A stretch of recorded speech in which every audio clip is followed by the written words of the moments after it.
content to play along with that. Really interesting, especially if folks have seen. Yeah, I'll wait till the meeting starts. Wait till the meeting starts. Yeah. All right, I'm just gonna share this on my heavily censored and nigger banned social media accounts. We'll get started.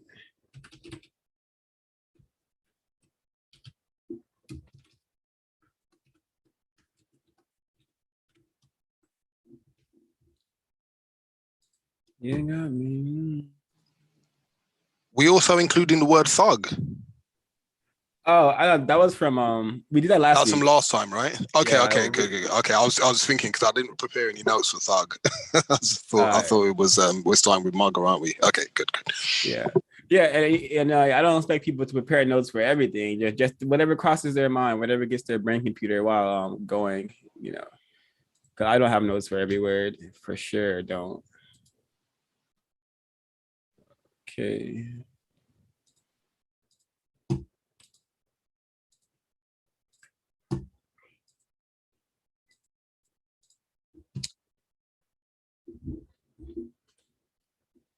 All right, it's like a little messed up camera.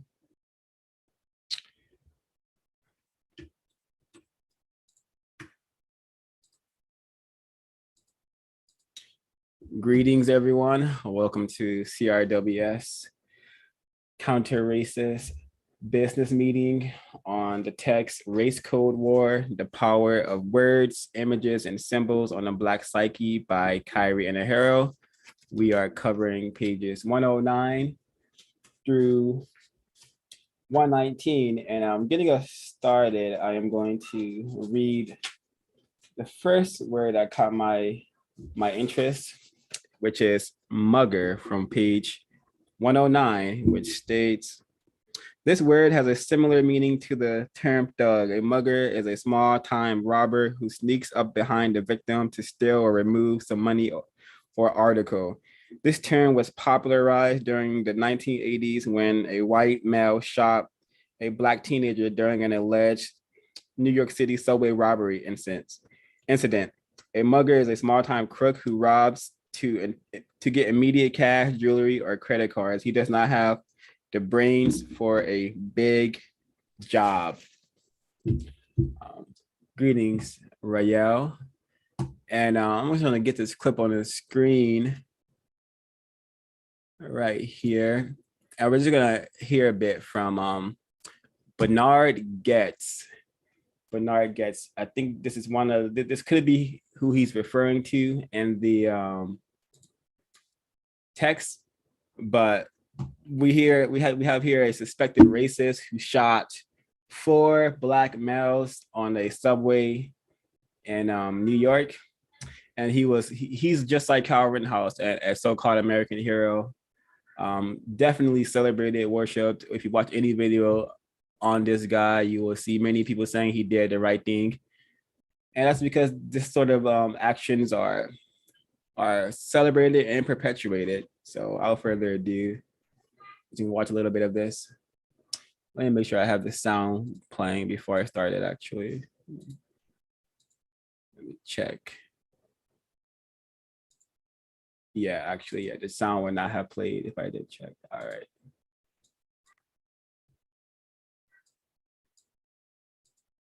On that cold winter day in Concord, New Hampshire, after listening to what you are about to hear and weighing the medical evidence, the jurors chose to believe Slotnick's argument that Getz's memory had been distorted by the trauma and stress of the shootings. On my right, there were 2 fellows. One of them was actually pretending he wasn't with the other guys. He changed his thing, and I think he held his hand up and he held a strap or something like that. And he just pretended, he didn't even look at me like he wasn't aware of what was going on. I'd like to say something. When these 4 guys approached me, you know, one of the passengers in the car that I could have a quick glimpse, they turned their head away in the other direction. They knew that was going to happen. They were smart.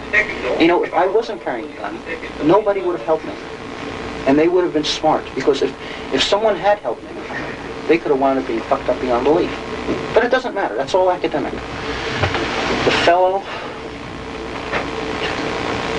one of the fellows, it looked like he was trying, I don't know if he was facing me from the front or from the back or whatever, it seemed as if he was trying to get through the steel wall of the subway car. But he couldn't. And I let him have it. And I let one of the other guys have it. The guy who was pretending he wasn't with him. I ran up to the first two to check them who were on the ground, the first two that I had shot. And they were taken care of. It's all very cold-blooded, and this is going to offend everyone. I went back to the other two to check on them. And the fellow who was standing up, I was sure I'd shot him. It was funny. I wanted to give an honest answer. I want to know if I missed, but I went to him the second time, and I looked at him. And he can't verify this because he was probably out of it by then. If I had shot him or if he wasn't, I don't know. And I said, you seem to be doing all right. Here's another. I was going to shoot him, but he didn't matter. Again, I was sure I'd shot him. Maybe I didn't. He jerked his arm, and the trigger pulls on reflex. The secret is you work on reflex. You just work on reflex. I know, and I certainly think Getz knows that this shot was not a fantasy, that in fact he did go over to Darrell Cabey, and interestingly enough, Getz didn't testify at the trial because Getz knew if he did testify, that jury would be able to see in full dimensions the kind of person that he is, and he would not have been able to deal with questions like that. Barry Slotnick argued to the jury that this was a fantasy. They brought some expert witness who was paid to come in and testify that this was a fantasy. But it's very difficult to make a bullet wound, and after you have severed someone's spine, to make that disappear. It's very clear that Bernard Getz, by his own admission, looked at Darrell Cabey, saw that there was not enough blood on him, or he didn't appear to be as injured as the others, said, you seem to be all right, here's another, and fired a shot point blank into his back, which severed his spine. There is no way that any rational, non-racist person can consider that to be an act of self-defense. That was an act of cold-blooded attempted murder. And only through playing on people's prejudices and people's racism was Bernard Getz able to obtain an acquittal.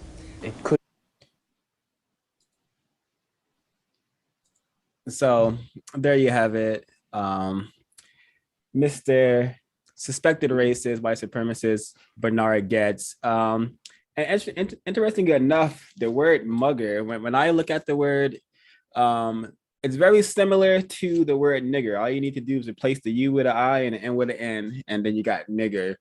I'm sure many of us maybe have seen the film Joker, the Joker, the 2000 and I don't know, the one that came out recently, where in that movie, the Joker character kills a bunch of white people who are mistreating him on a train, and I understand now that is an homage to this exact incident, except they didn't use black characters. They just use white characters wearing black, which is code for black people. So the white people who watch the film Joker, they know exactly what they're talking about and what is being displayed here.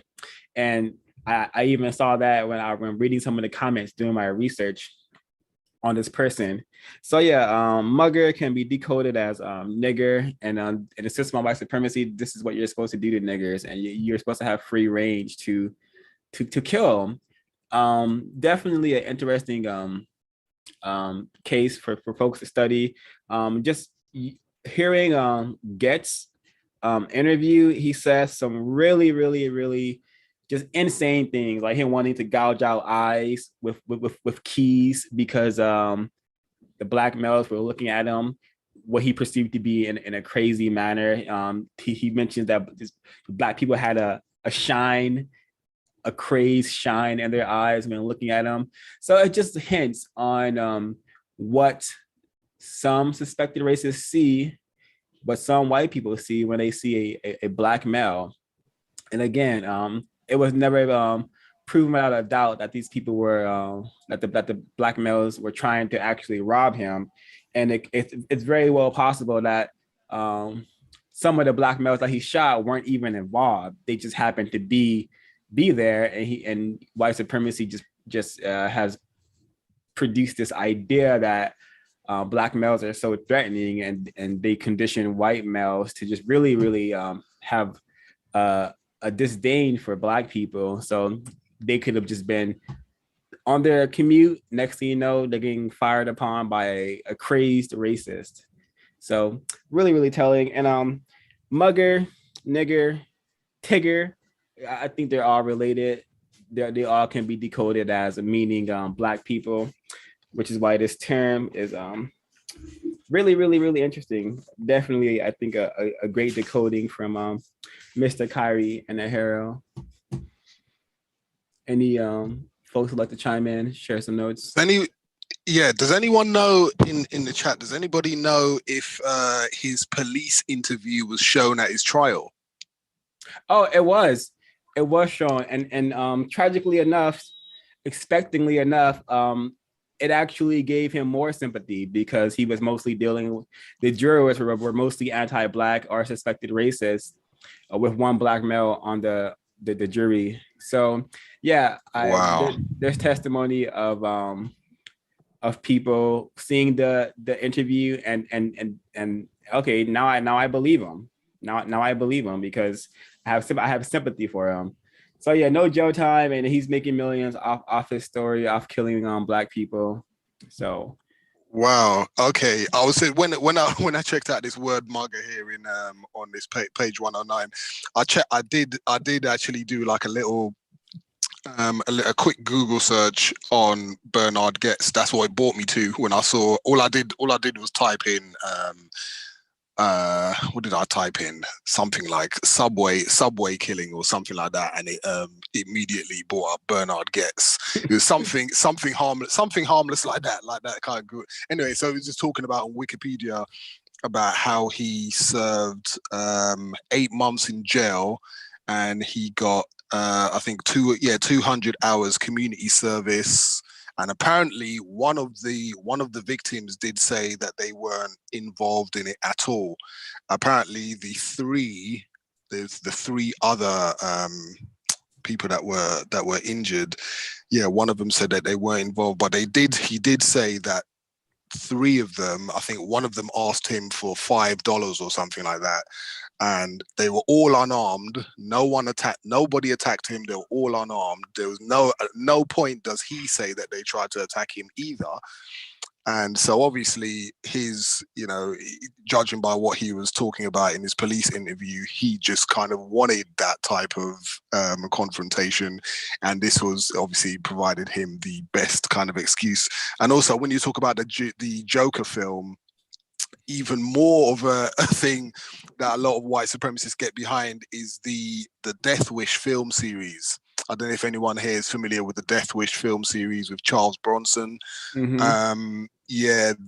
That film is even more of a take or homage to Bernard Getz, right? And he obviously admitted to using racist language as well. Even talks about that on the Wikipedia.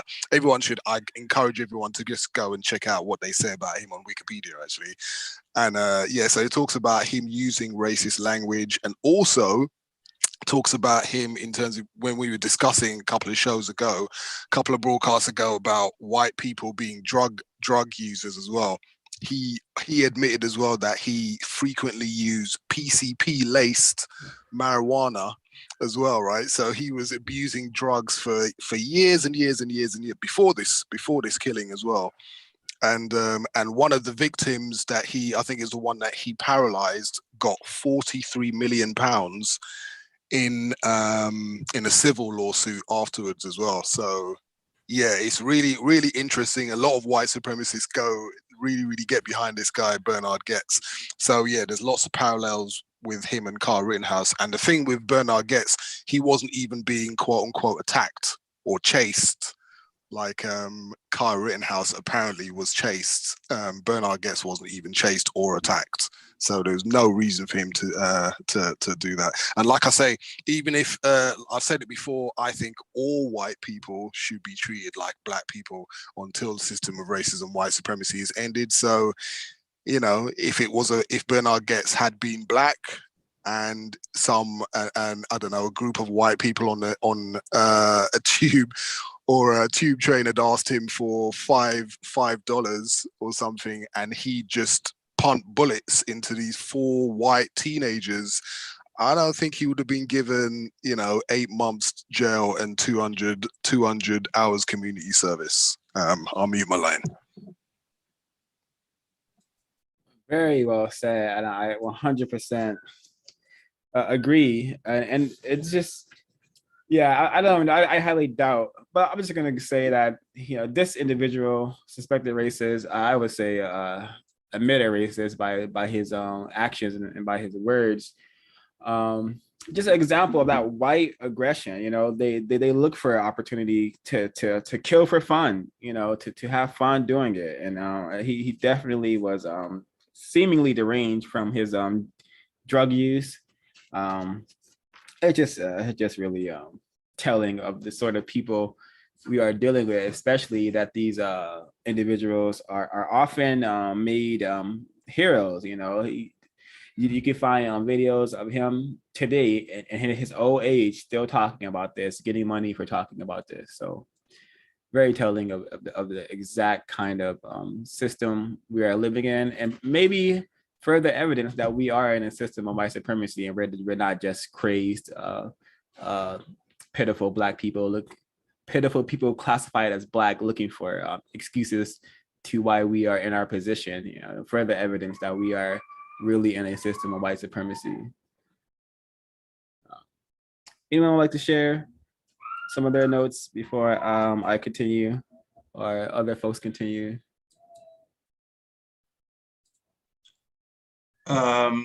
Peaceful greetings. This is Kwaku. I wanted to talk about teenage pregnancy. So teenage pregnancy, as we all know or suspect, is a huge epidemic for Black people, especially Black females, Black males, especially child parents. So I found that this was very interesting. Instantly thinking about this, when this code word came up, I started thinking about that show that used to air on MTV a couple of years ago. I think actually it's still airing today. Teen Mom. Teen Mom. So I had a short clip. Do you want me to share it with you, or can I yeah, but if it's from MTV or something like that, I can't play it because I'm not the copyright. It's on YouTube. I don't. What? Just send me it. I'll see what channel it belongs to. But if it belongs to like official MTV or Inside Edition, I can't play it because those things will get flagged immediately. Let's see. Okay, I think it is from MTV. So I'll just go ahead and talk about it. Maybe I can find a different one. But I wanted to show it to highlight so teenage pregnancy. Even in the book, it's associated with Black females, but largely on that show, all the people on that show were white females. And going through it, watching it again, while Black people, Black females are being victimized and terrorized for having children at young ages, is these white females are being encouraged. And it really, reviewing it and thinking about it again, it really makes you think about that white genetic survival, because a lot of the females that were on this show, or especially the what they call the original, the OG ones, many of them have accents, so I suspect they are from like the South or Central America, places where there are a lot of Black people.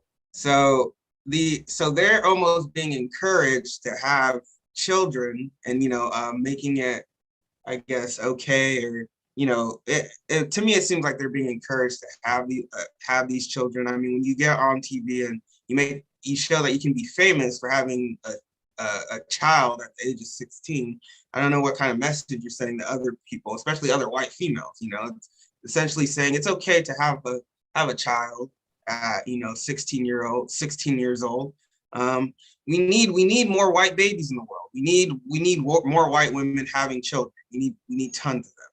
So that's it. That's what I was thinking about when I was reading this section in particular, especially how, you know, like I was saying, Black females are being victimized and terrorized for having children. I mean, it gets into this whole big, you know, big government, all these things about when black people not being able to keep their so-called legs closed.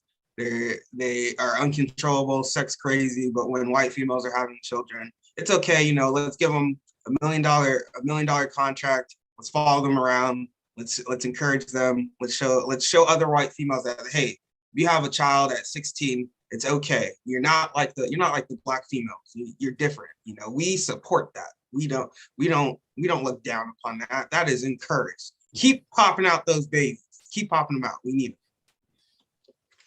them. Yeah.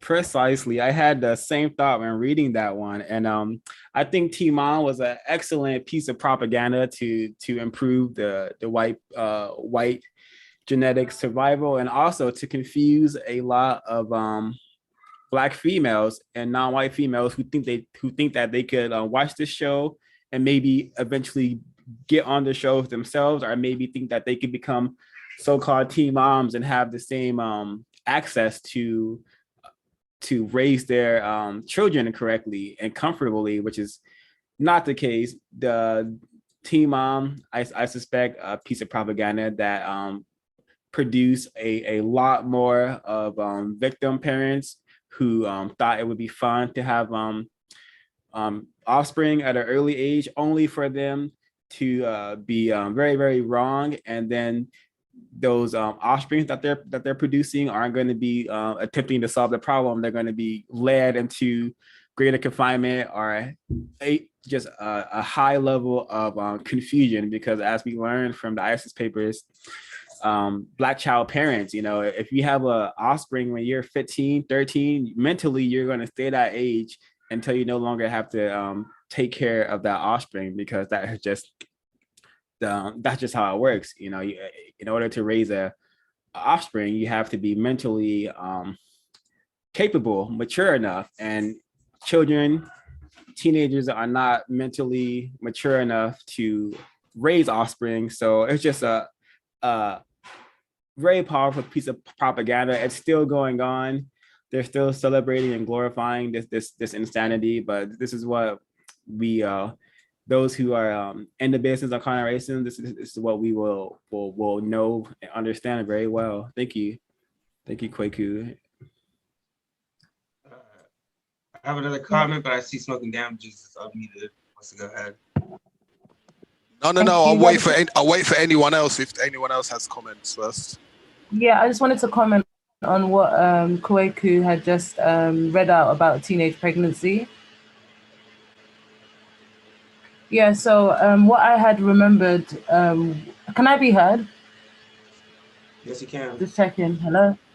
Perfect, Yes, you thank can. you. So when I was reading the passage of teenage pregnancy, what when I read that definition, what it drove me back to when I was in secondary school, let's say about 12 years ago, 10 years ago in a sense, and definitely 12 years ago.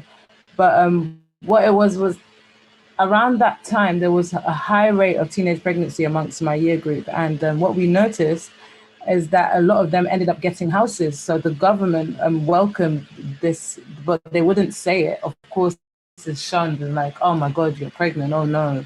But what you now see is that now they have their own place. They're living independently.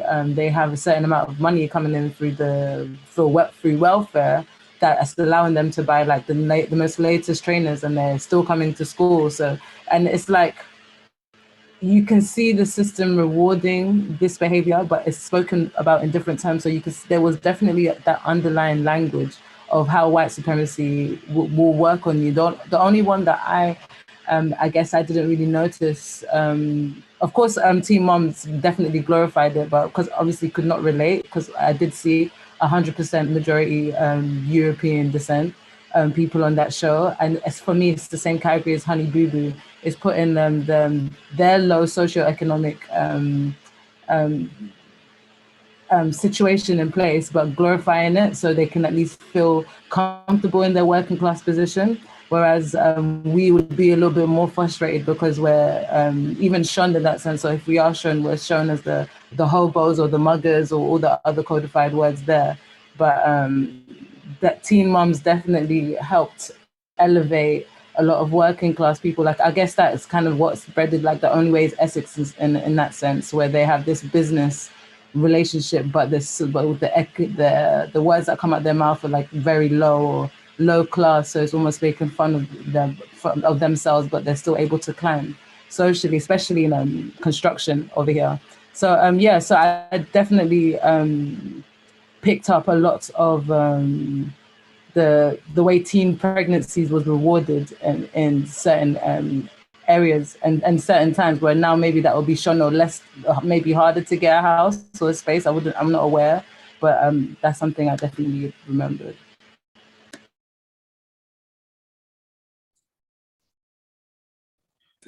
Definitely married to the government, but as some people would say, when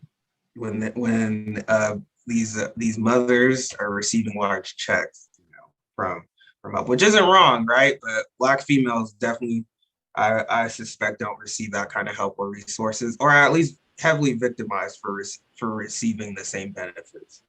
If you can call Yes, them. it's definitely wrong. It was definitely wrong because what you saw it would do, if you make a certain amount in a house, the you'd have to pay all of your rent in these council properties that we live in over that most of us in South London, well, I don't know, that people live in over here. And what you'd find is that, well, what I've seen is family members telling of my younger family members to stop working so the household doesn't make a certain amount, so they're not treated at a certain level of their income, and then basically having to give everything that they earn. So if you earn past a certain amount and you pass that low income, you pay for it in order to sustain not having that status.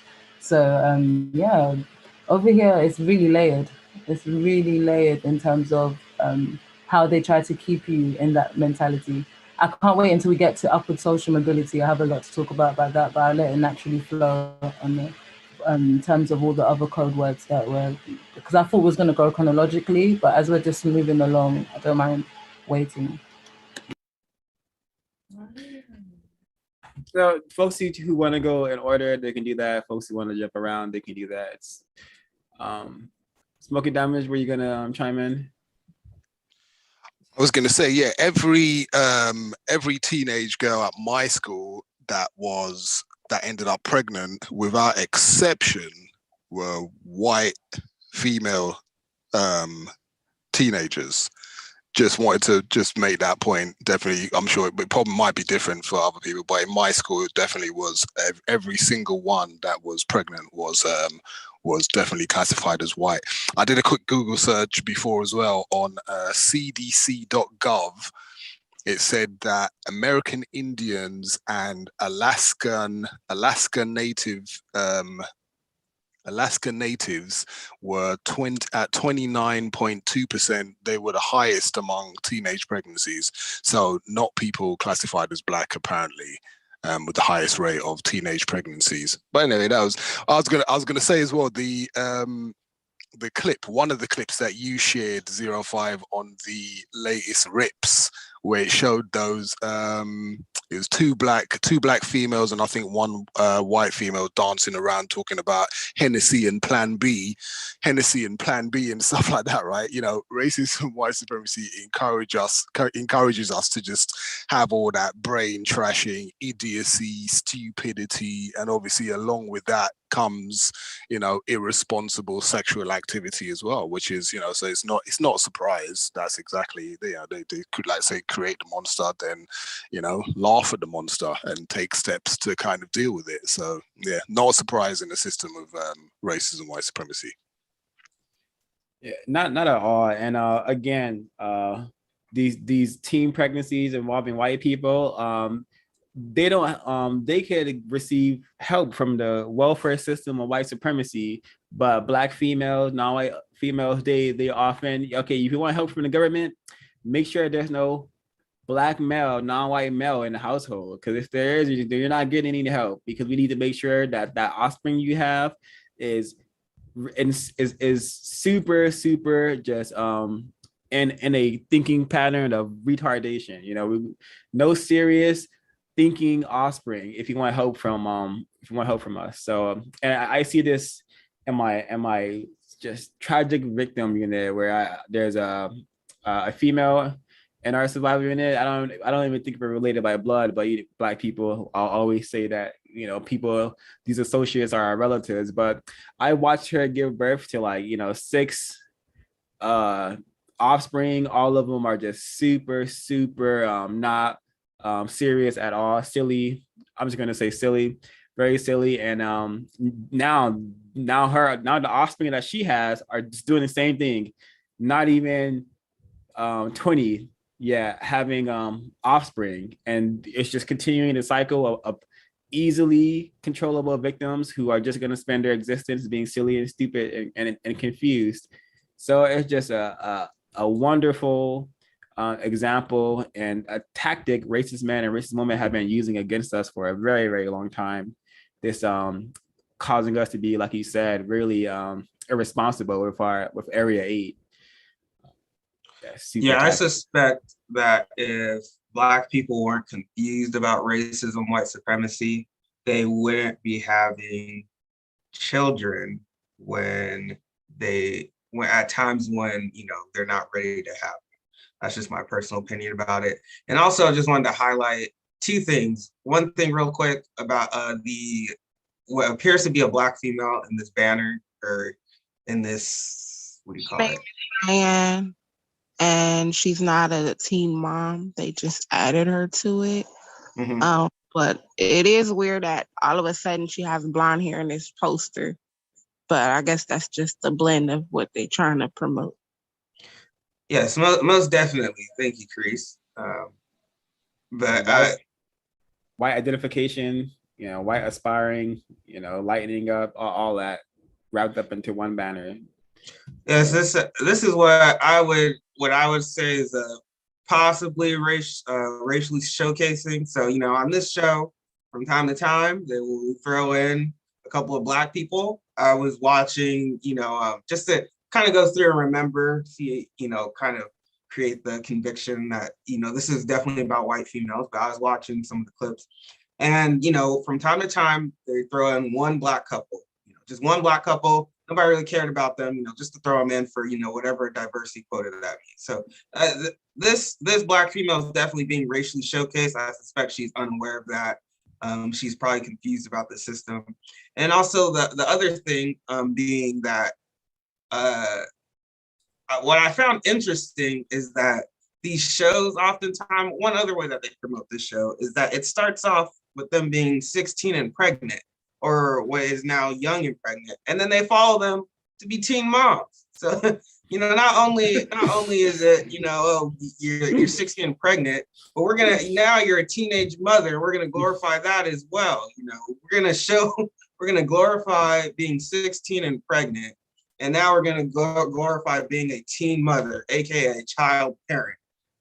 I don't make this stuff up. This is the kind of racist propaganda being promoted by the system of racism, white supremacy. Black people, please don't be fooled. Get on code. Let's read the code. Let's stop being confused about the system of racism, white supremacy, and how it works. Excellently put, Mr. Kwaku. Wholeheartedly agree. We all should be wanting to be less confused, and especially wanting to solve this race problem. So I'm gonna hop into my notes here with Mean Streets. I think it's also a film. I think it's directed by Martin Scorsese. I may be wrong. It looks like it is, because he often likes to use Robert De Niro and this other guy in this film. Pretty sure it's Martin Scorsese. But anywho, there's a movie called Mean Streets where white people are just going around being vigilantes, which is very another homage, I suspect, to racism, white supremacy, and Bernard Goetz. So I'm just gonna read a bit from 110, the code, the racist code word is mean streets. And I'm gonna start with from 110. The often heard saying they put their lives on the line every day is a direct code reference to the hazards of dealing with Black people on a daily basis. In order to deal with these mad animals, the white supremacists must have the most sophisticated weaponry. They must possess the most inhumane firepower to stop these big Black Rodney King-sized bucks from attacking and destroying. In order to patrol these mean streets, we must have military weapons because we are in a war zone. These drug dealers are better armed than we are. We need additional firepower to control the mean streets. Decoded niggers. This is the rationale used to justify the purchase of massive weapons and arms for police and the sheriff departments. Army manufacturers have drastically increased their sales to law enforcement organizations. So yeah, this is I recall when I used to be a digital cop watcher. I spent my time watching a lot of cop videos, and I noticed that hey, these cops are getting like military grade weapons. Why are cops getting tanks? You know, why are they getting all this equipment? And long story short, I discovered, racism, white supremacy is a war against people like myself. Oh, it makes perfect sense. If we are in a war, you know, every single second of our existence, we are in a war called racism, white supremacy. So it makes sense. And then you have all these movies being put out with just which are like slaps in our faces if we really know what we're watching and what we're paying attention to. Super terroristic to be just riding my bike and just to see a giant truck carrying a what looks to me to be a tank, you know, in South Central LA. And it's just it could not be more obvious, but we don't get it yet. We do not, we just allow race soldiers to get this equipment, and it's going to be used on us. And it's we should definitely want to solve this problem because their weaponry is only going to get more advanced. You know, we don't want to be in 2077 where they have like laser weapons and we're watching the news and like a Black person got literally cut in half by a laser rifle because he was jaywalking.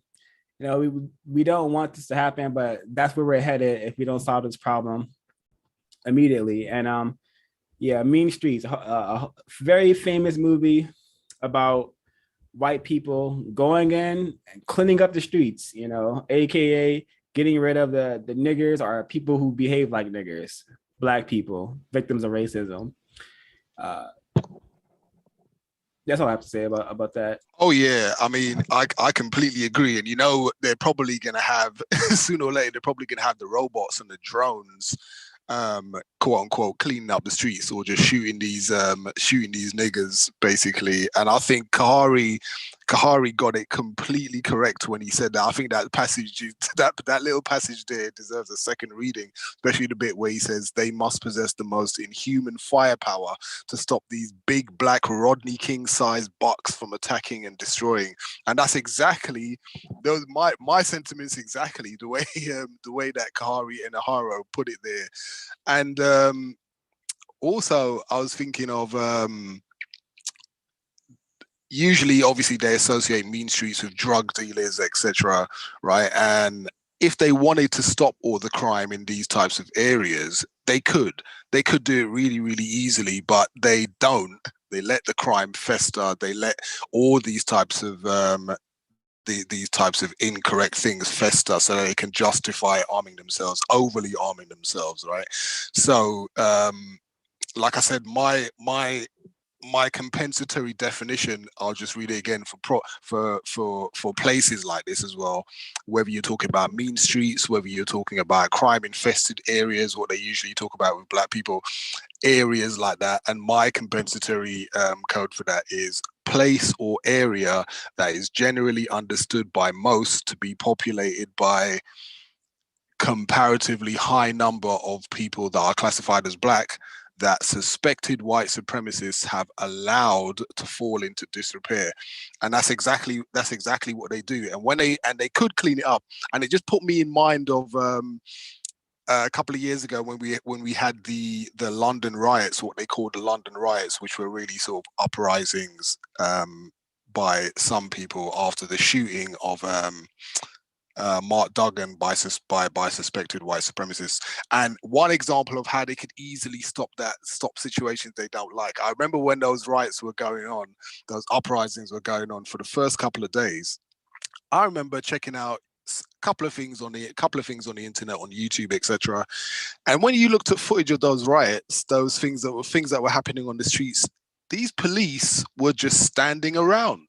They were allowing the stuff to happen. They were just standing around day by day, hours by hours, just letting it go on.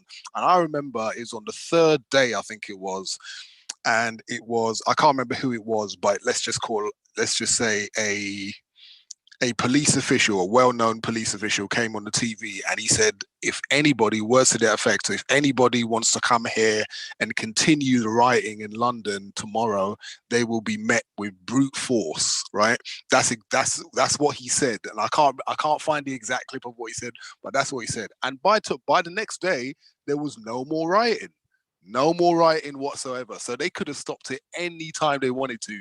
Police, the race soldiers, etc., they know how to clean up, quote unquote, clean up crime in areas overnight if they wanted to, but they just allow it to continue, because if they allow it to continue, then, you know, there's so many benefits for the system of white supremacy if they encourage people to act in silly, destructive ways, etc. They can justify their budgets, justify arming themselves even more, and then they can, you know, and then obviously it has an impact on the minds of non-white people and white people in the ways that they view black people, especially in that system of white supremacy. So yeah, they just allow it to continue.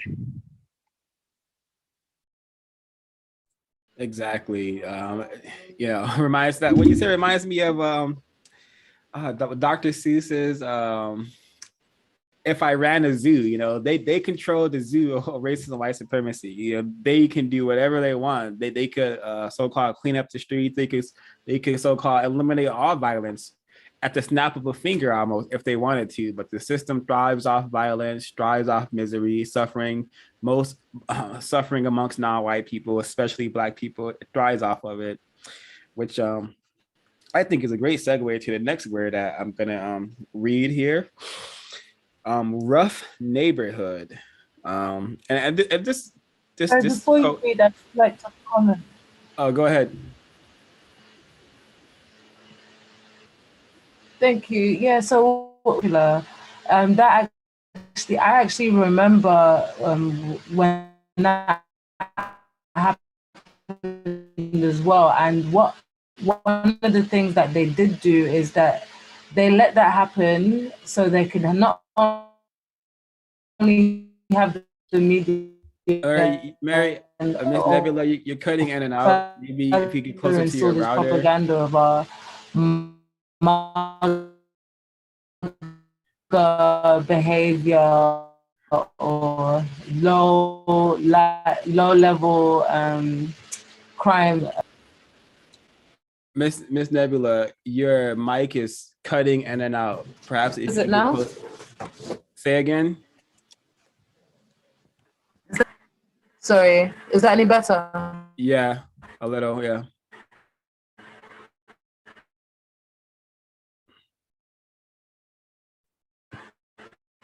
If you're talking, we cannot hear you. How is my mic now? It sounds clear. I'm not. Okay. So I just wanted to add, actually, because of sorry to keep that long pause, but one thing I wanted to add was that what they did do was that they made massive examples of the people who had looted and put it in newspapers, and for like weeks on end, they made examples of them, putting them in newspapers, giving them long sentences for crimes of stealing things from bread, TVs to shoes. But the point was that they could have looked at the fact that these are desperate people who have low incomes and you force all kinds of consumership down them for the sake of what is their values. And the first thing that they're able to do when raid and chaos is broken out is basically loot. They don't loot from like their local stores. They loot from Ladbroke Groves, places that literally do end up taking their money and in the system of white supremacy, but they can't explain that these things, so it's easy to just class it off as thuggish, mugger behavior. And of course, the white supremacists making that example through the newspapers truly shows that they they could at any point narrate any kind of story that they wanted, but they chose that opportune moment to make weekly examples of these people's faces, portraying.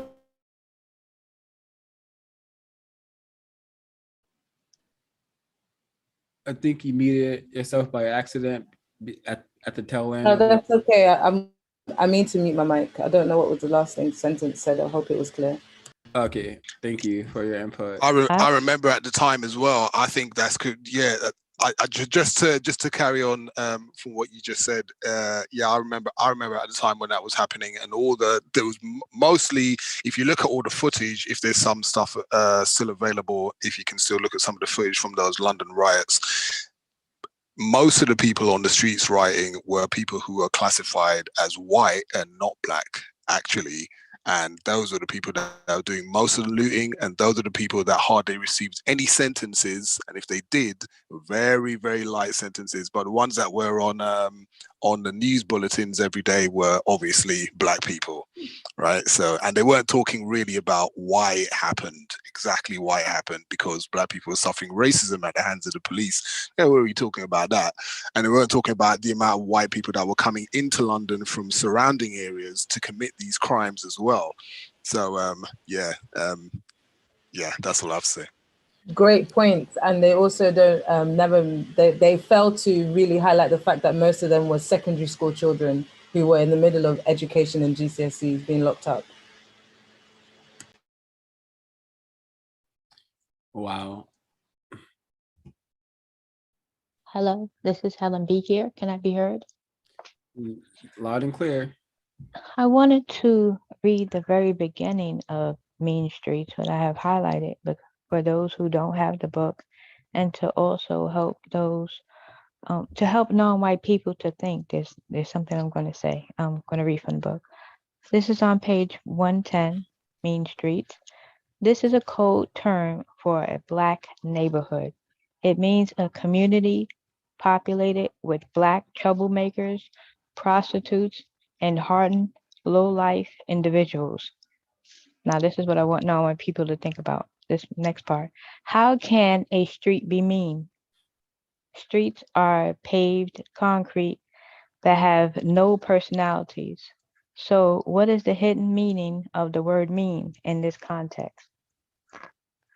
I think that's a very important line, and I would like for all of us, everybody who's listening, to think about that. Yep. And look at the screen right now. What do we see here? A ton of suspected racists and a Black female, and I suspect in this film she is a prostitute or something of the sort. So the truth is always the truth. The evidence of the system of white supremacy is always staring at us. We just have to have the bravery to look back and do what needs to be done to counter it.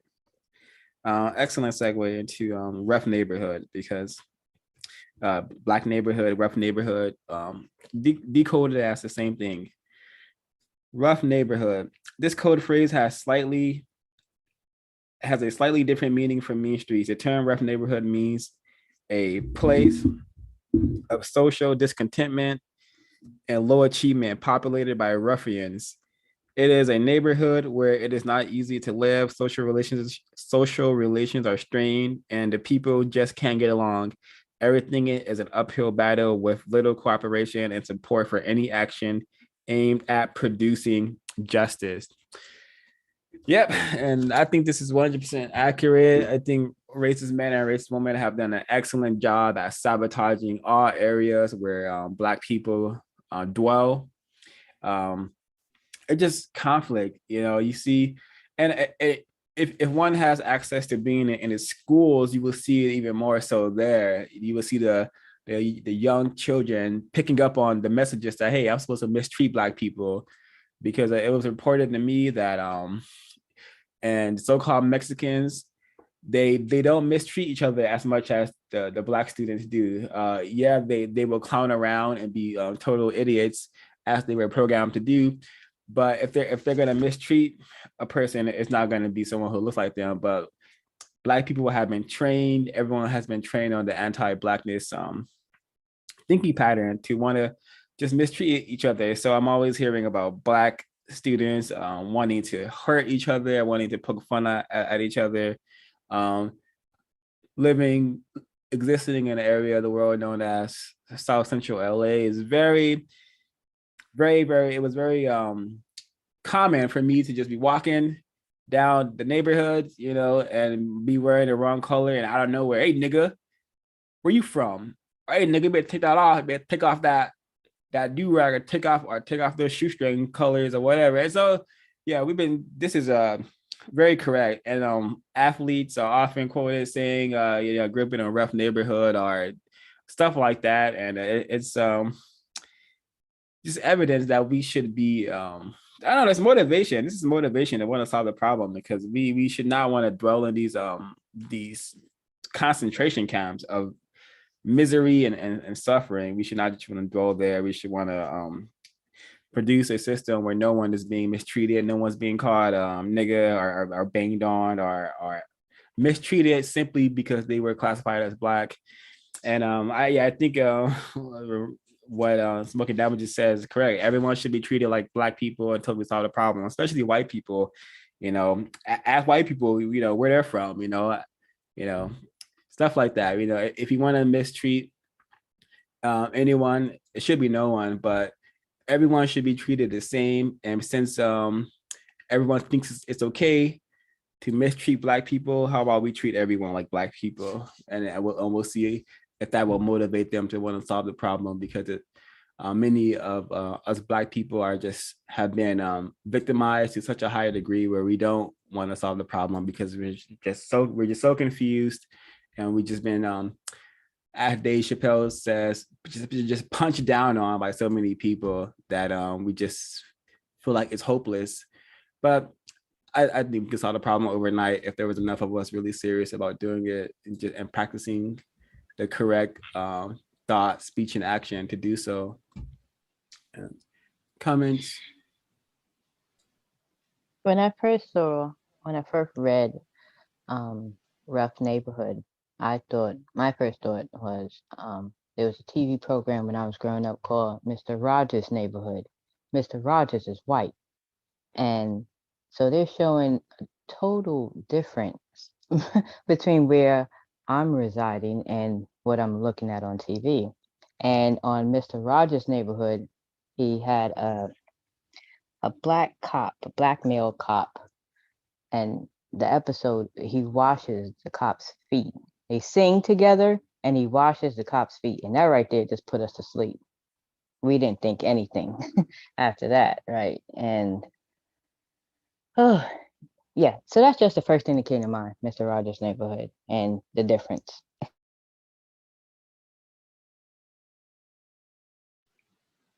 Yeah, that's rinse and repeat for racist man and racist woman. That's exactly what they do. They just smash up the neighborhoods. Well, they smash up the people, and smash up the neighborhoods, allow the neighborhoods, quote unquote, or or areas where lots of Black people are, just to fall into disrepair, and then they just leave it like that, and then they play the other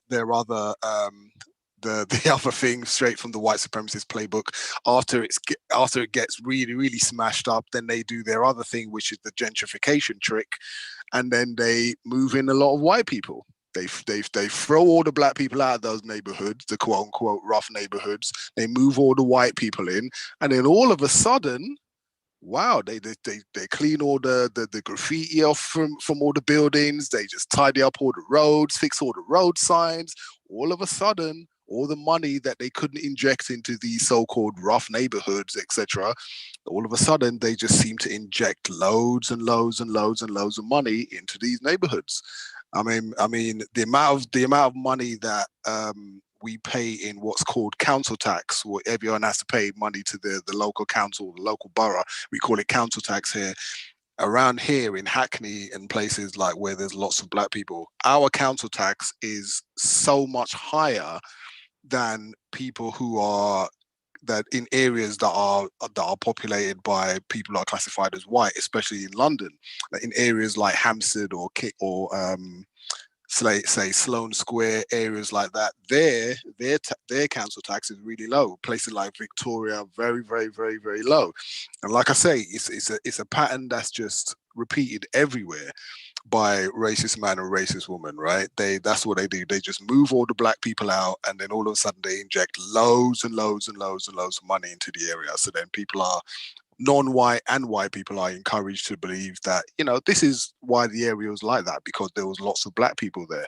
But no, it's because the white people just didn't want to help. They're not interested in helping anyone who's classified as black. They're not interested in giving us proper access to education, proper access to just anything that will result in us, being in a better position and able to, produce justice for ourselves, basically, or for anyone else. They just, like I said, it's a pattern that they just repeat everywhere.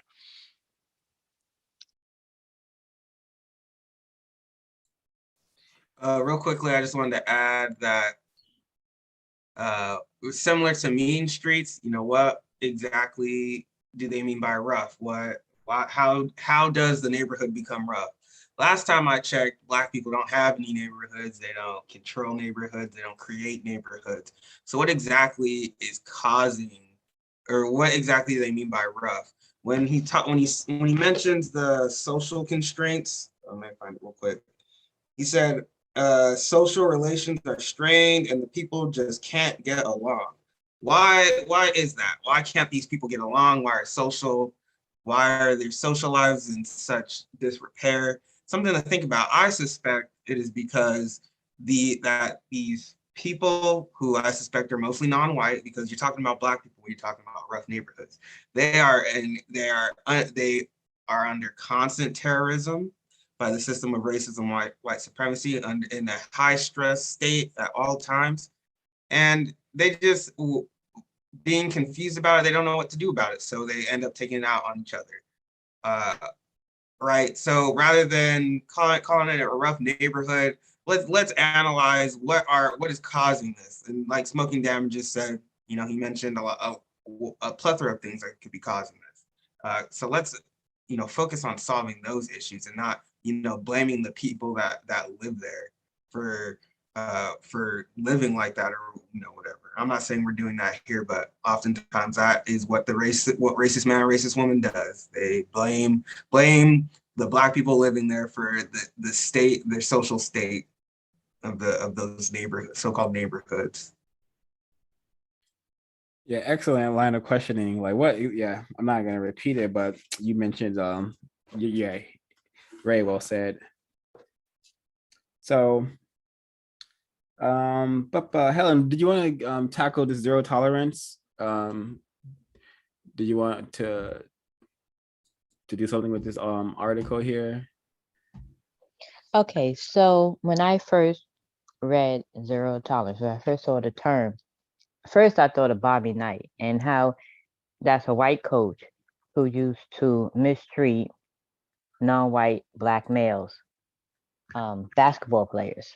He was coach and he used to like choke them and he threw a chair at them and he was just, he was horrible to them. He mistreated them.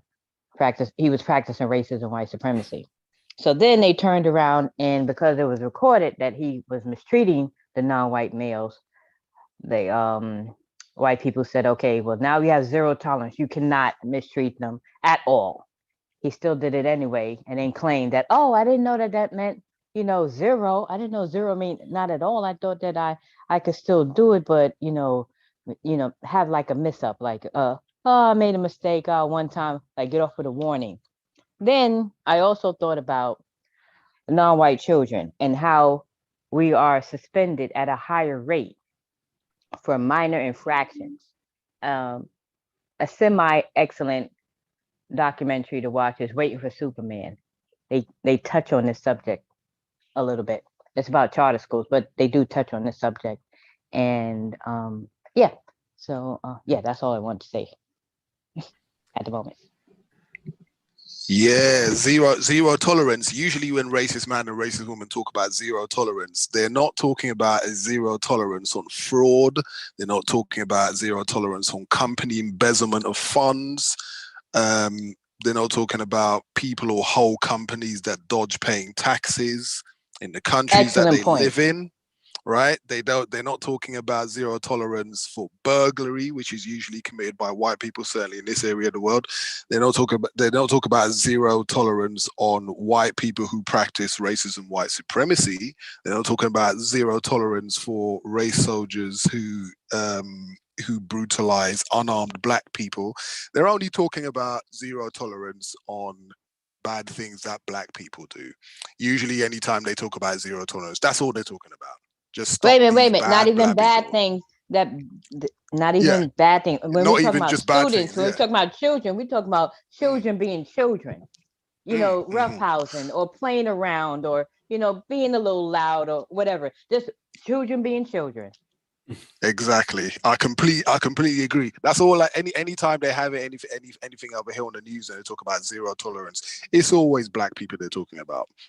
Whether exactly what you said, Helen B. Whether it's bad stuff or good stuff, it doesn't matter what it is. It's just because we're black people. So zero tolerance on black people, and high tolerance for the system of white supremacy. Obviously, lots of tolerance for that. Exactly. No zero tolerance on making sure no one is mistreated, but yeah, if the single infraction occurs amongst black people, black children, yep, throw the book at them. I was suspended so much in middle school, and in regards to the white coach throwing chairs at his players, first grade I had a chair thrown at me and my black associates for giggling in class, for laughing in the classroom. So yeah, they racist men and racist women, they want their subjects to behave accordingly or suffer their racist aggression. So very, very telling on the dynamic we're under of race and white supremacy. I wanted to add as well on top of sorry to cut you off, on as well with the zero tolerance. One thing that while you guys were speaking about it, something that I thought of was that case not too far in the distant past where there was a white male who had raped, I don't know if it was a non-white female, he had raped somebody on a college campus and he, received a slap on the wrist. I'm sure that campus or wherever has a zero tolerance for rape and activities like that. But, a great example, he got off with I think like 3-5 months of community service, something like that. But when it comes to, Black children in schools, Black people in society, period, there's a zero tolerance for all of that. I mean, if there wasn't a zero tolerance policy, would so many Black males would they be shot on sight? A good question to ask. Those are my thoughts. Yeah, I remember that. I remember reading over here about the sagging pants laws. Right. And I was thinking maybe I might have just not really understood that correctly, but a sagging pants law, seriously. I mean, you may as well just say, listen, we just don't like you niggers. That's just a law because we just don't like you. I mean, what the hell is that? People actually got prosecuted, actually had to pay fines for sagging pants. I mean, over here it's a fashion, right? And they sell stuff in various different shops that just encourage that type of sagging pants and stuff like that, right? So these shops sell these types of clothes, and that's how they're encouraged to be worn. But yeah, to actually instigate a law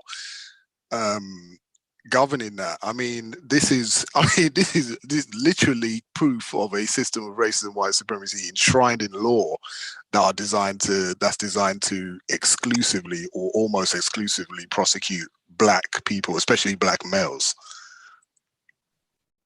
Zero tolerance. Yeah, and they're just saying a white man rapes 4 different girls ages of 15, 16, 17, and I don't see the other age, but yeah, no jail time.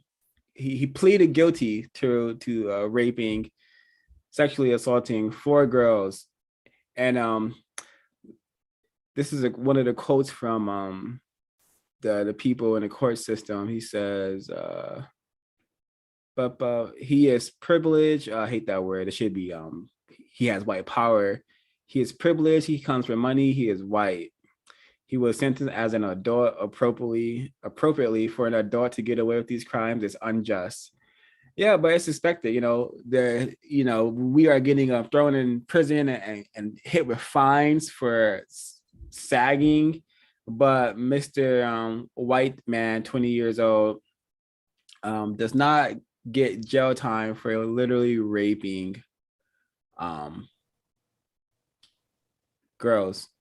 So yeah, this is the kind of system we are in, and this is very recent.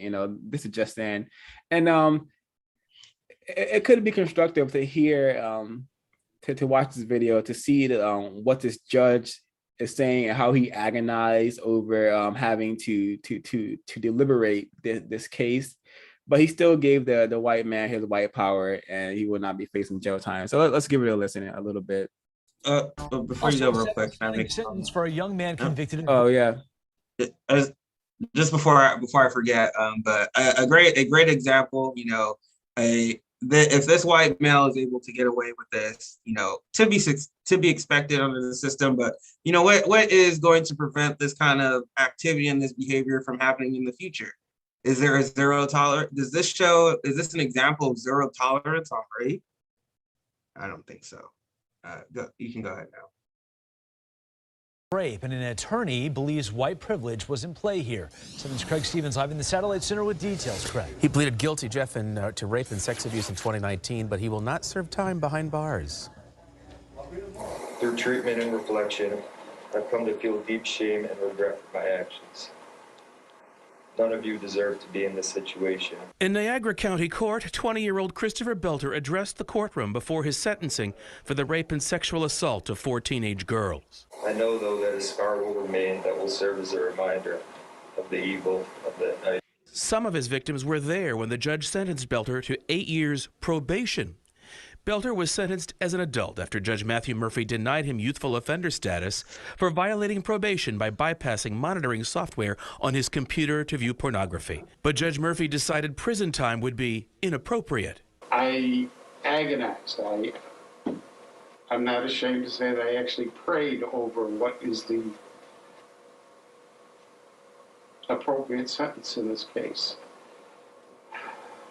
Because there was great pain, there was great harm, there were multiple crimes committed in the case. An attorney for one of the victims expressed outrage, saying there were 0 consequences. He is privileged, he comes from money, he is white, he's being sentenced as an adult appropriately, and for an adult to get away with these crimes without doing jail time is unjust. His client cried as the sentence was read. I believe she's in the bathroom throwing up right now. Excuse me. During the sentencing, the prosecutor told the court calling the home where the attacks occurred a party house was a gross mischaracterization. It was not a party house case, Judge. It was a house of sexual assault. That is what happened there. That is not something that we should look past. Belter will have to follow a list of probation rules that the judge here says will be like a sword hanging over his head. And because, as I mentioned, he was sentenced as an adult, he'll also have to register as a sex offender. So yeah, the religion of white supremacy, literally praying over, I can't I don't know what to do with this rapist. Yeah, I don't know if I should throw him in greater confinement where he belongs. I don't know what to do. Or like, what? This Don't we all religion. have sympathy for that judge agonizing over his? Oh man, do I really have to sentence this white person for the commission of this crime? Oh, I really had to do. What did he say? I had to pray on it. And he's agonizing over this. Oh, I'm so full of sympathy for this judge. Oh well. Yeah, there we go. Christopher Belter that got sentenced. What about his family? Didn't they have to go to court or no? Because wasn't they the one giving the girls drugs and marijuana? That's a good point, but I have no clue. And it looks like he was the only one targeted, and they gave him a really lenient sentence, no jail time. You know, I could go to the store right now, and someone could say something incorrectly to me, and I could forget to pay and walk out. I'm definitely going to jail for that. You know, so it's just, you know, we should the treatment that white people receive and treatment that non-white people receive is very, very, very different. And yeah, this is going to keep happening, and this is only going to make other white people they're going to get that message. Hey, I can go out and rape somebody. You know, if I don't want to get probation, maybe they need to be non-white. You know, but it's okay in our book. You know, the system of white supremacy encourages rape, encourages murder, encourages looting. The biggest looters on the planet are white people. The biggest thieves on the planet are white people. The biggest rapists on the planet are white people. So yeah, this is just proof. It's just proof yet again, isn't it? Proof yet again that white privilege is a woefully inadequate term to describe what's happening here. It's a system of white supremacy. It's a system of white power. Those people have so much power to just carry on doing what they're doing. It's not white privilege. Every time I hear that, I mean, it's so if more non-white people who still think it's okay to use that term should really, really understand what privilege means and what power means, and really think, do we have a system of white privilege, or are these white people powerful? Does that best describe what they are doing? They have that white defendant in that case has power, and that judge has power to let him off to continue doing what he's doing, and that's what these people are doing. It's not privilege, it's power. Rightful, yes, correctly said. And we gotta really stop using that privilege word, because it's like, and again, this is the example how white people are masters with words. You know, they were calling where the rapes occurred the party house, you know, creating the atmosphere. Oh, you know, this is a party house. You know, the girls should have known what they were getting into. But no, even if it was a so-called party house, it doesn't justify females being raped. You know, nothing justifies a person raping another person. But if we're in a system of white supremacy, it would explain how this happened. White people are masters of words. You know, there wasn't a party house, and this white man is not privileged. He is powerful, and the evidence shows that. Like Lily Fuller says, in it, word masters. Usually when white people are suspected of rape as well, usually they call it sexual assault. You notice that they always say stuff like sexual assault and things like that, sexual improprieties, etc. Black person, black male, rape. He's a rapist. He's a this and whatever. But white people, it's always word masters. Word masters. I also wanted to add, but I see Sir has his hand raised, so you can go ahead, Sir, if you're going to comment on this. Okay, I'll go ahead then. So I also wanted to add two things. I found it very interesting the 8 years of probation. You know, at that point, you might as well just put them in jail. You know, 8 years of probation, that doesn't even really make any sense. I'm sure like somebody's gonna forget about him, or you know, I mean, they even said he violated his probation by looking up pornography. So he's already on probation. He's already breaking the rules, or the so-called, you know, and it just makes absolutely no sense But under a system of racism, white supremacy, that is to be expected. And then the second thing was when the attorney was commenting on his uh, his client. I don't know if these women that he assaulted are non-white or white, but like O5 said, it's woefully incorrect for rape to occur. But that just goes to show you like the powerlessness, right, that a victim has under a system of racism, white supremacy, right? You are absolutely powerless in this situation. And the only thing you can do is to become physically sick. Just throw up. That's about the only thing that you can do in this kind of situation. You can't yell, scream. You can yell, scream all you want. Nothing. That's not gonna change anything. But all you can do is throw up in the bathroom after such an abomination has occurred. This was disgusting. And racism, replace it with justice. Yeah.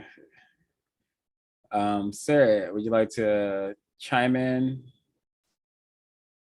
You may be having technical difficulties, so I see you come out off mute. I'll let you chime in.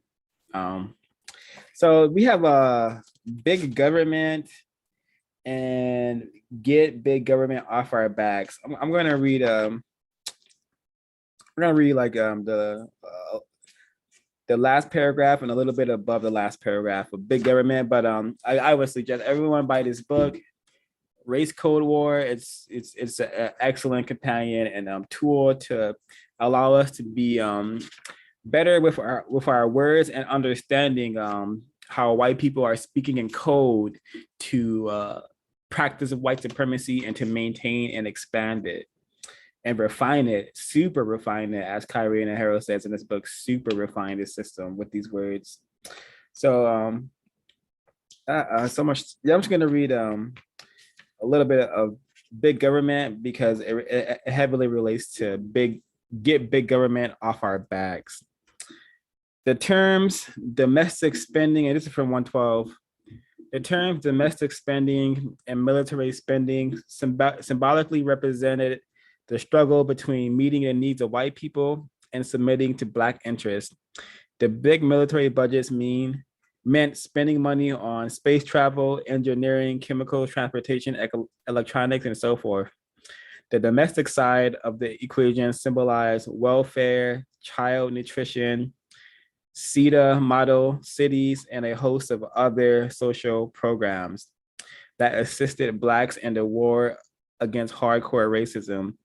The term domestic spending became a code word for Black people and other non-whites. These words were almost interchangeable during the heyday of the anti-big government campaigns.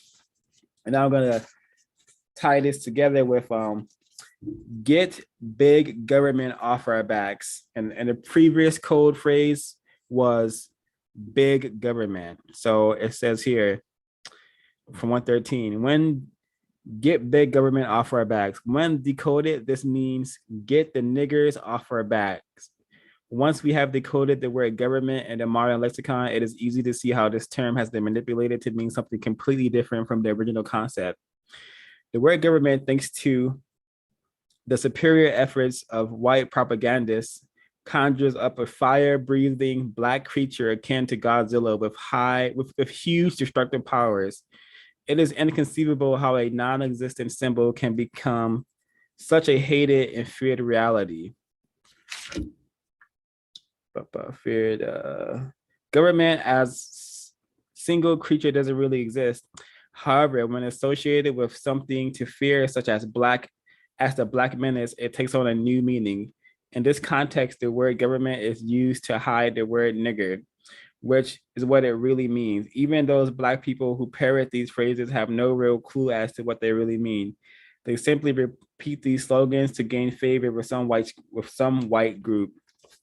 I thought this was very, very interesting because in 2021, I see a lot of this left liberal talk and conservative talk and how everyone like people are always saying, you know, you're a stupid liberal or you're a stupid Republican when it's all related to the system of white supremacy. And they have many of us confused with this with this sort of thinking and speaking, thinking that we are actually in some sort of democracy. We are in a government. We are being subjugated by an incorrect government known as a system of white supremacy. And I think this is why a lot more white people are so-called anti-government, which is like anti the aspect of the government, so-called government, actually helping Black people, or attempting to help Black people, or Black people using parts of the government to help us. They got tired of seeing Black people win court cases, get better access to education, get better access to food. They got tired of seeing this, so they developed the correlation that, hey, big government equals the government is helping Black people. It's not spending enough money on our guns, on our warfaring, and on our expanding white supremacy to other planets in the universe. So I thought that was really and to wrap it up here, to tie it all together with what I'm saying here, he has here again on 113, government handouts, which he says, this is code for giving Blacks more money. The biggest victims of the racial propaganda wars were people on welfare. The word handouts suggests that people don't want to work, are lazy, and look for someone to give them something free of charge. A handout conjures up visions of bums standing in line to receive food, even though they are able-bodied and capable of working. Government handouts evoke images of cheese lines full of leeches who don't have the will to do for themselves. In short, the term accomplished many propaganda goals. It established Black people as a marginal population who could be eliminated or decimated. Again, the biggest welfare system on the planet is racism and white supremacy, and the biggest recipients of that welfare system are white people. White people are born in a position of power. It's very easy for them to accomplish whatever they want to accomplish if they use their white power correctly. So I'm glad I know this information, because I used to, in my confusion, used to think that, hey, Black people do use a lot of so-called welfare. But now that I understand that is incorrect, white people are, if we're calling people lazy, it's the people who had slaves for 400 years. If we're calling people lazy, again, it's the people who for hundreds of years have been using other people's resources, stealing things from other people in order to sustain themselves. So the biggest recipients of welfare are white people. I wish all Black people were able to understand this and communicate this to each other, so we don't feel shame for getting the crumbs that we're allowed to get under the system, because everyone needs help, but in the system, they've made people needing of help to be like worthless, and they make people who want to give that help people who we shouldn't like. People, why are you trying to help that person? What's wrong with you? Let them put themselves up by their own bootstraps, which is just more racist insanity. White people have never put themselves up by their own bootstraps. They just went to various parts of the planet and dominated, pillaged, and stole and raped and conquered people and took what they wanted. They didn't work for any of this. So we should be understanding of this, and we should be able to understand that, hey, we got to solve this problem, or the white supremacists will continue presenting us in a incorrect image, and they will pretend to be actual gods. They will pretend that they worked for the things that they have, which has never, ever, ever been the case at any point in history. I suspect. I may be in error, but I suspect otherwise. And yeah, that's all I have to say about well these. Put, 05, well put. Yeah, thank you. Comments from the other hosts? Or would like to share their notes? Go ahead. That whole big government thing is usually when you go on these white supremacist websites and things like that, you usually find that a lot of these white people, what I usually find anyway, I take it as proof that white people understand just how much power they have in a system of racism, white supremacy, and their desire to hold on to that power, right? Anything is looked upon as big government by these people, by people who are classified as white. Even CRT, whatever they mean when they say CRT these days, the critical race theory, and there's lots of different definitions for that. I don't even know what a lot of people mean when they say CRT, critical race theory. I don't know what the hell that means, but even that is looked upon on a lot of these websites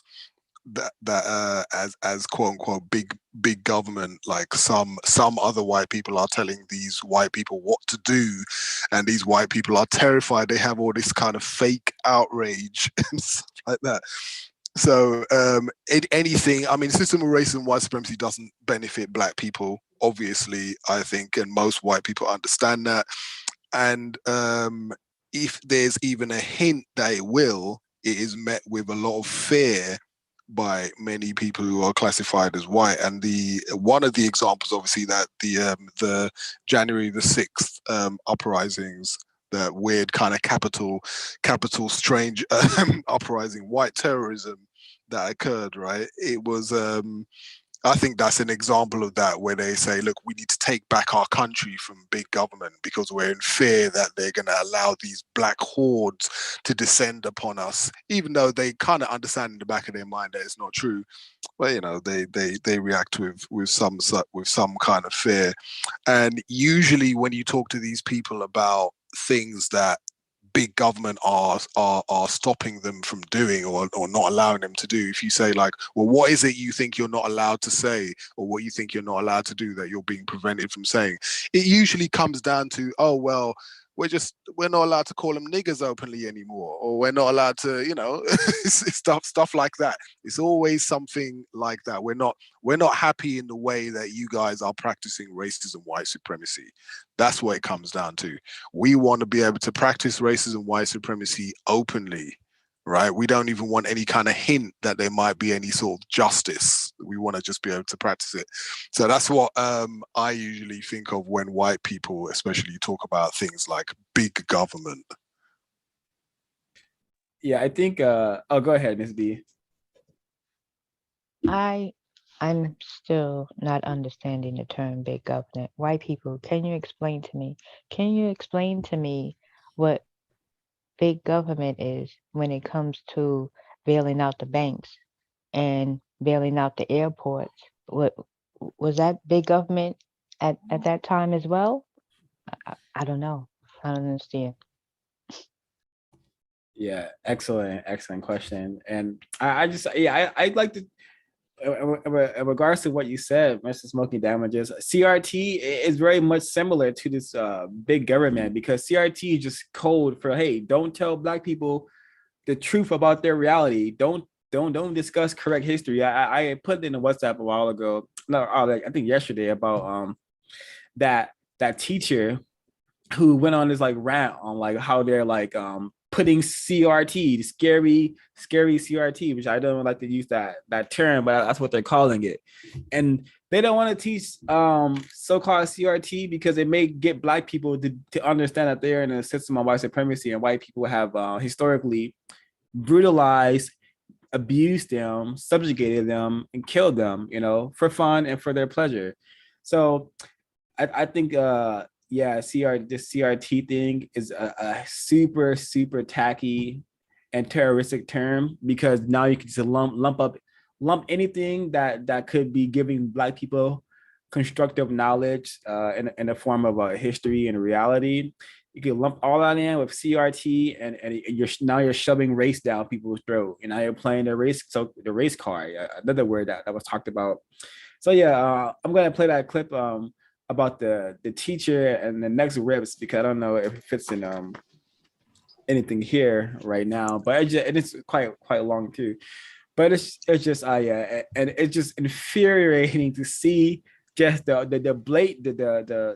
overt / covert racism, because many people will see that clip and not think that he's practicing racism, but fearing 005. Do you think that this broadcast would be termed or classified as CRT? Oh, but yeah. I think this whole channel could be lumped into the CRT nonsense, tragically. But yeah, what did it? Yeah. I would suggest that we adopt the CRT thing, but our own code version of CRT, counter racist teaching. That's what I Oh, think. yeah, We should call yeah. it counter racist teaching. They Yeah. say Right they say on, right on. yeah. Yeah, They say A++. critical race theory. I don't know what the hell that means, but when I say critical race theory, I mean counter racist teaching. Yeah, that's an excellent acronym for CRT, but not this critical race theory nonsense, because ain't no theory that we're in a system of white supremacy. It's in our face 24/7.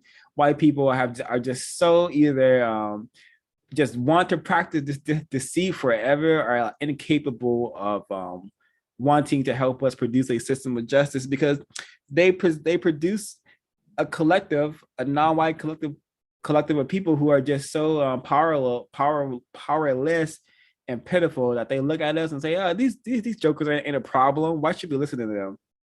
But I promise the universe, I promise you, when there's enough Black people, non-white people, so-called Asians, but there's enough of us saying, you know what, I'm sick of this sewer system called white supremacy. I'm sick of swimming in this shithole of white supremacy. What do I need to do? Okay, all right, I'm not gonna use language that helps white supremacy. I'm not gonna call dark things bad anymore. I'm not gonna pretend I am a man or a woman.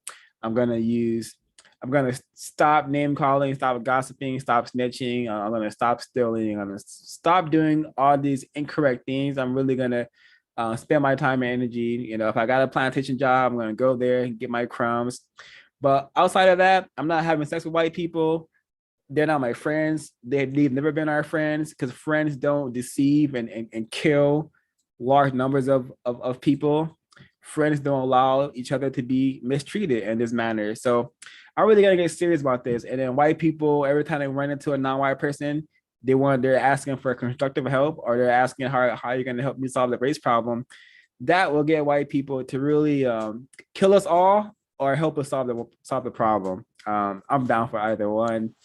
And I saw a so-called example of critical race theory about a month ago, and it was some non-white people. They were talking about showing gay icons in history, etc. That was looked upon as critical race theory. I don't know how showing historical gay icons counters the power of racism, white supremacy in any way. So I would just like to say, for any non-white people that are going to watch this broadcast, critical race theory is not counter-racist thought or counter-racist teaching.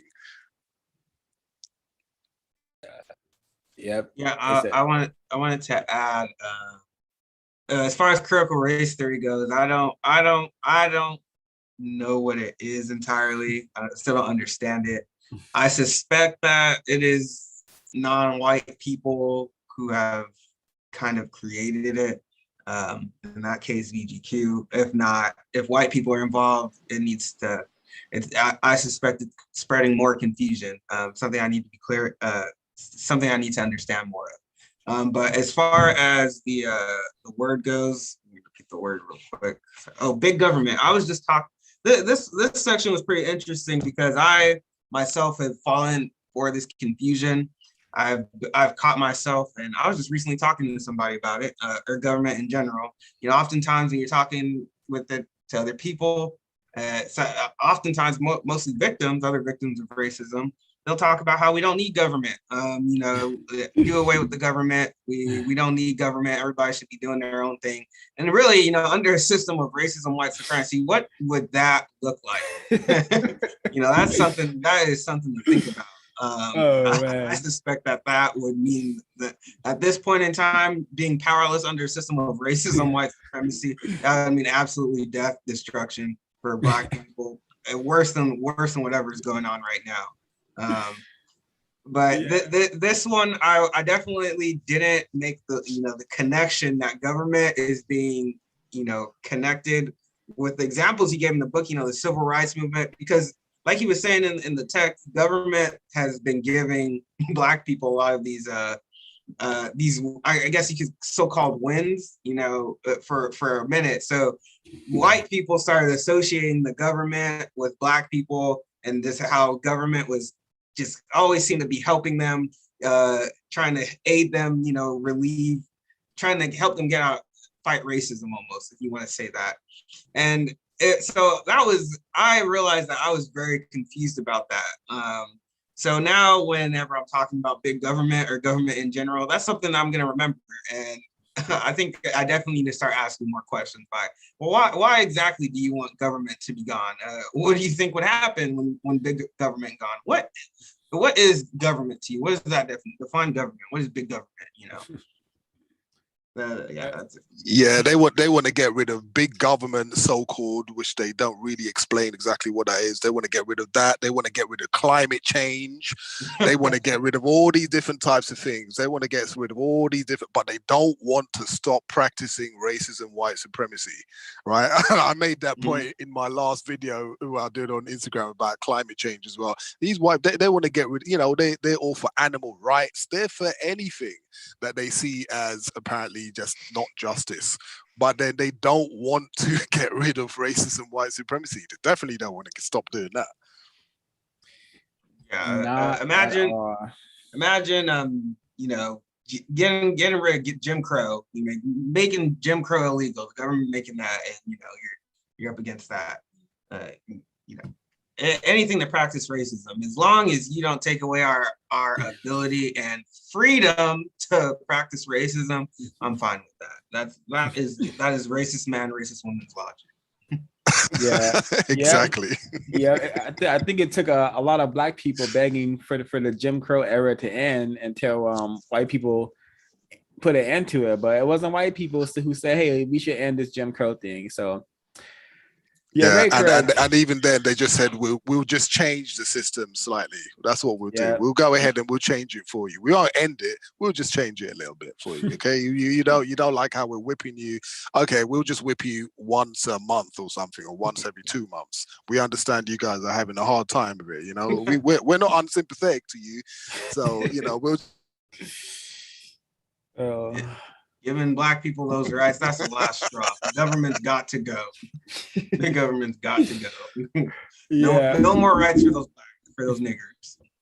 Yeah, when I was more confused, I used to see myself as a so-called anarchist, but I have my own little spin on it. I just say, hey, we can all just live in peace with no government. But as I understand the problem of white supremacy, that cannot happen. People are not interested and living in peace. White people are preparing for the end of the government with guns, and stockpiling of food and bunkers and guns and more ammunition. So yeah, white people, they live in a state of white genetic survival, white racist aggression.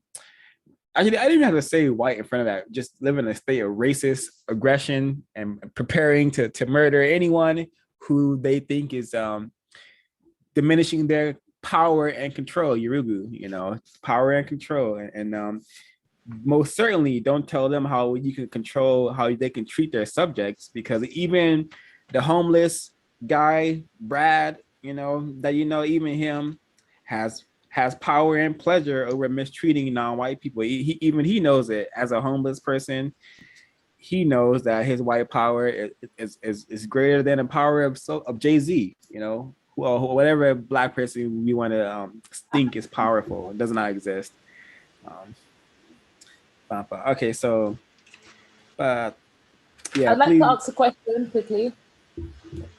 Yeah, so my question is, this is open to everybody in the group, in the business meeting. Who do you believe has operated around the big government the most swiftest, I guess, out of the gay community or the LGBT community and the Latinx community? I would say they're the only two that have made any strides within any kind of political maneuvering around the government in terms of what it is that they want as a community and getting those laws across.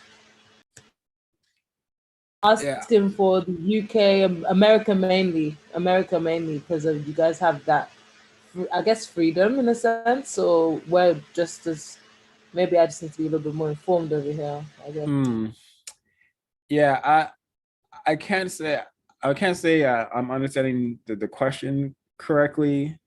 Are you asking? How do you believe that the Latinx community and the LGBT community have maneuvered around this big government issue that affects us in white supremacy? I would say that the so-called Latinx community, many of those individuals may be suspected racist in disguise. Many of them may be classified as white, so they're able to so-called maneuver around big government because the system is for them. And the same with the LGBTQ situation. They are an arm of white supremacy. They play a huge role in spreading confusion, capturing Black people, raping them, and then throwing them back at us, and they're coming over at us highly confused and talking about that we are so-called homophobic and whatnot. So yeah, they are they go hand in hand. I suspect that maybe an error. In answer to the question, there's no such thing as a government apart from a government of racism, white supremacy, as far as I understand your question. And if you're talking about the Black LGBTQ community, as far as I understand, the Black LGBTQ community have no power in a system of racism, white supremacy. Racist man and racist woman just try to convince them that they have power in a system of racism, white supremacy. I don't think they do at all. And so that's the way I look at it. I don't look at it as having a British government or an American government or an Israeli government or whatever African government. You don't have governments. You only have one government, and that is the global system of racism, white supremacy. It's just white people that use terms like big government that they just try to confuse people to say like, oh, okay, there's one government over here and there's another government over here. I mean, there very well could be, but all they are is brothers or sisters fighting over how they conduct the system, how they can best conduct that system of racism, white supremacy. So if they and as 05 says, Latinx or Hispanics or etc. isn't even a racial term or racial classification. There are Black Latinos and white Latinos and mestizos and etc. White people are in control of the racial classifications anyway. So who has power, who has more power, I don't know. It just depends on what kind of power the white supremacists allow them to have in that system. Yeah, I agree. Definitely in terms of when we're talking about Black LGBTQ communities, I'm not talking about them. When I say LGBT community, I actually am only imagining white, powerful men in business suits. That's all I imagine, because that's who does the maneuvering for them.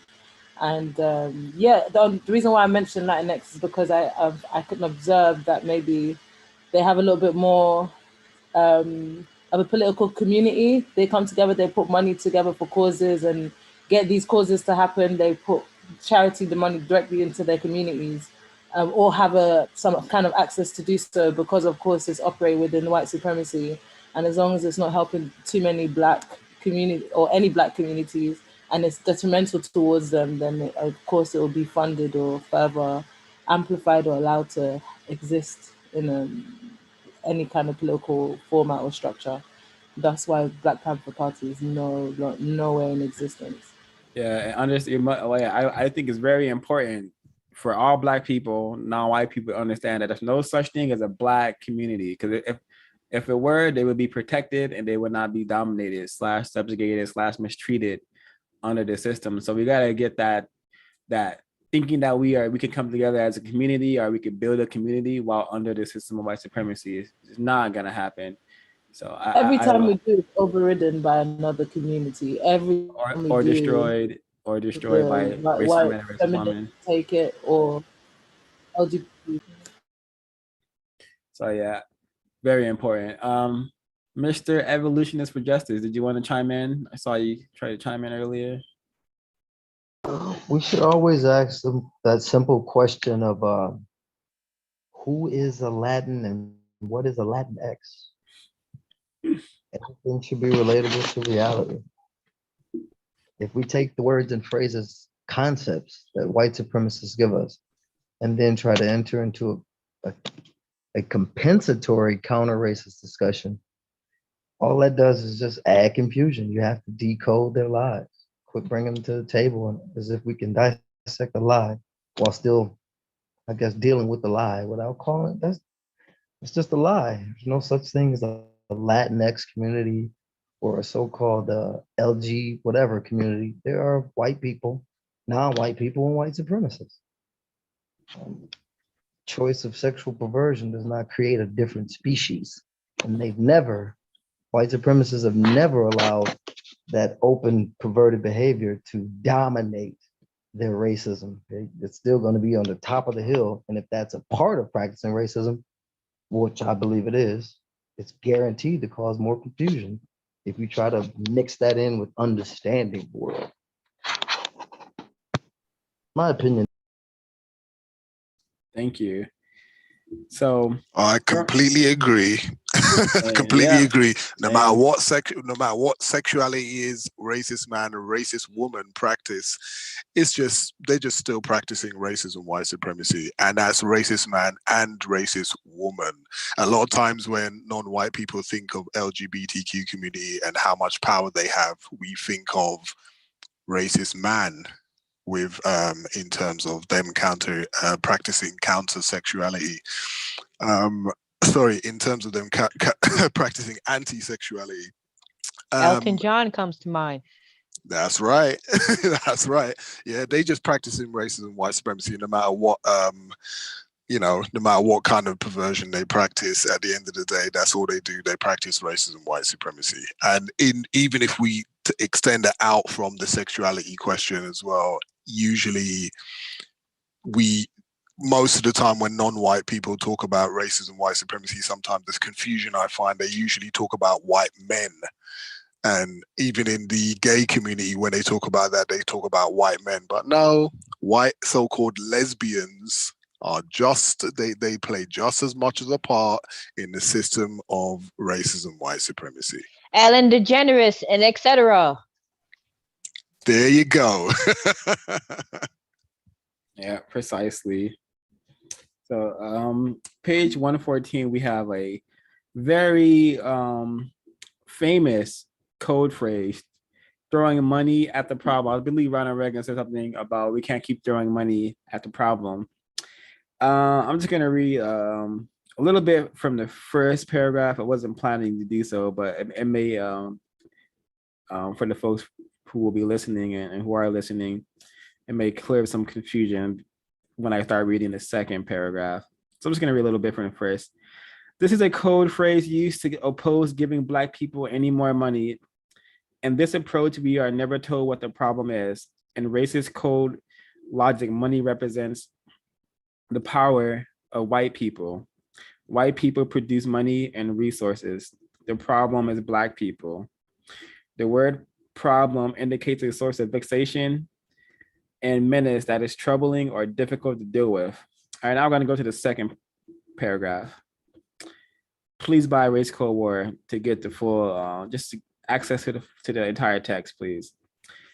Continuing, essentially, they are saying that Blacks have inferior genes and therefore are hopeless or a hopeless group of people, and no amount of help can change that. So why waste any more tax dollars on those people?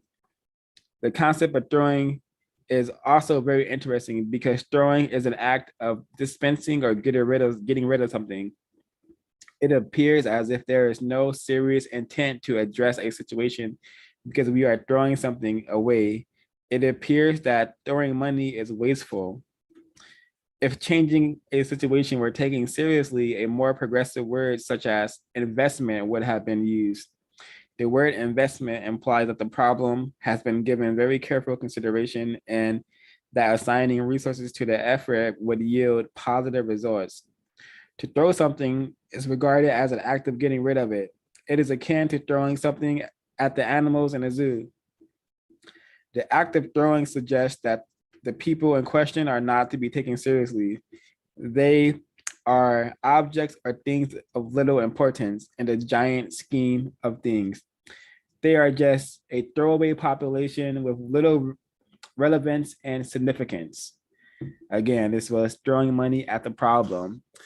So I thought this is really excellent information for us to have in our brain computers. A lot of people, a lot of so-called politicians will choose not to invest any sort of constructive resources in helping Black people because we are not seen as people who need help, but as a problem, a world problem, and it does help racist men and racist women a lot that they dominate our areas of people activity, and they have made us very very pitiful, powerless in all those 9 areas, especially area 3. So it's very easy for them to point to area 3 and say, look at these people. Why should we help them? We're really wasting money trying to help them.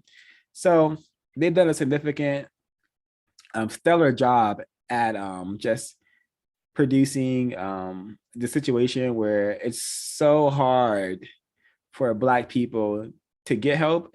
And it's even hard for us to use their laws, their documents for our help. Like for example, here on the screen, you see this warning right here, this so-called fair use. As I've been looking at it, I think I managed to decode it. I don't know why I didn't do it before, but fair use. Maybe I'm still getting copyright strikes, and maybe it's so hard to get this information out without me having to re-edit videos 6-7 times because I don't have fair use, which is decoded as white use. I don't have the white authority to be talking like this, to be trying to help Black people, to be trying to get Black people to think about racism and white supremacy. I don't have this luxury, this power. So yeah, I think it's really telling. Throwing money at the problem. Wow. When I looked at that phrase, throwing money at the problem, the phrase that sprang to mind was "give a dog a bone." That's what I thought of. Give a dog a bone. Just throw. And how do you do it? You just throw it on the floor, right? You just throw it on the floor. You quote unquote say, okay, these people have some problems. So what we'll do is we'll just throw some money on the floor for them. It basically just means we'll pretend that we're going to do something to help you that involves money, but it will always result in something that's non-constructive, right? So they probably might just give some Black people some basketballs, or they'll do, so I don't know, give them some incorrect food, or they'll throw them a party. L'Oreal, for example, when the whole Black Lives, like a lot of the Black Lives Matter protests were happening, and after the George Floyd killing, what they did, L'Oreal, the company, they gave money to, guess what they gave money to? They gave money to Black Pride. They gave money to Black Pride, right?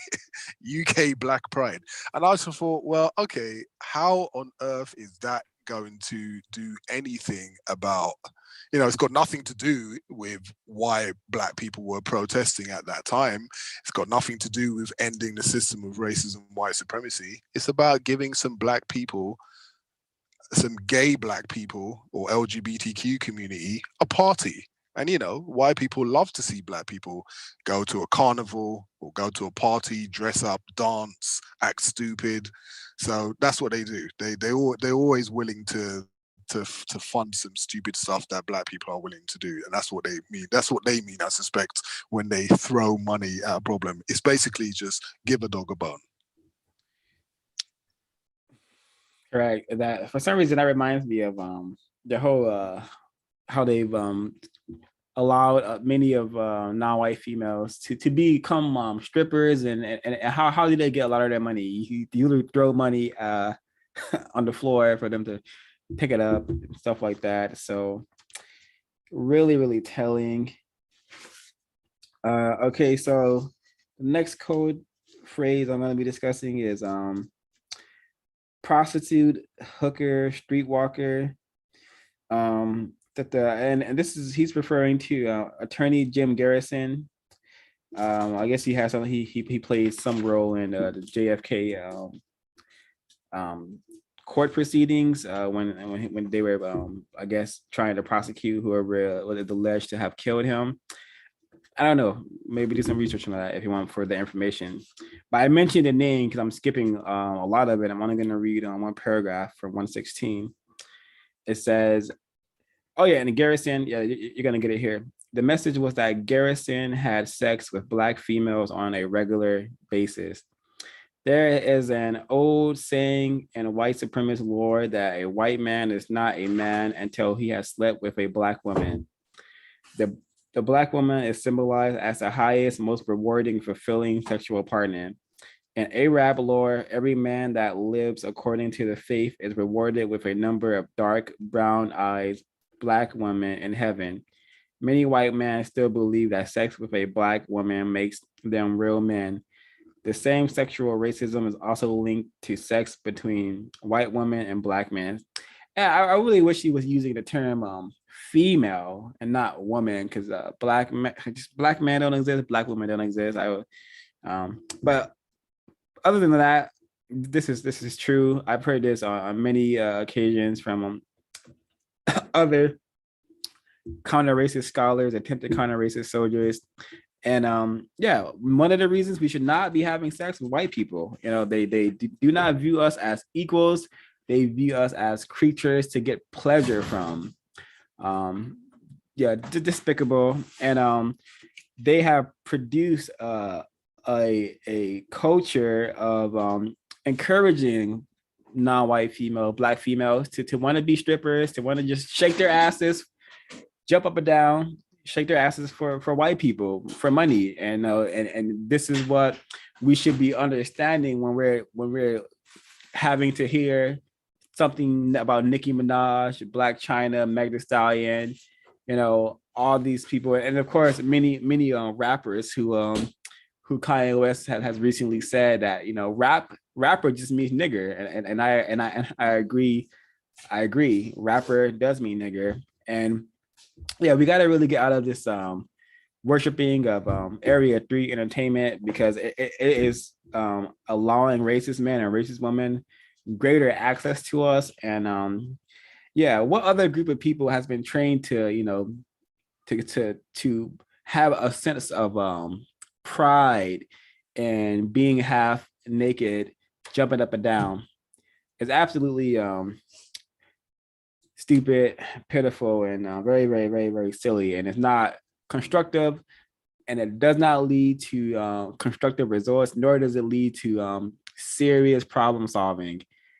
Dancing does not solve that many problems unless you're working out, trying to keep your body in shape. But as for going to clubs and ghetto glorifying being a bad bitch, glorifying having many hoes, being pimps, this is just, we gotta get out of this or we will be slaves forever. And I'll mute my line.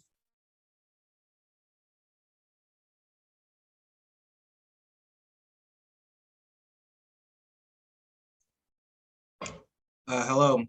For hookers, prostitutes, this is another one of those code words that, I'm sure there are plenty of white prostitutes, white hookers out there, but when it comes to Black females, it is negatively associated with them.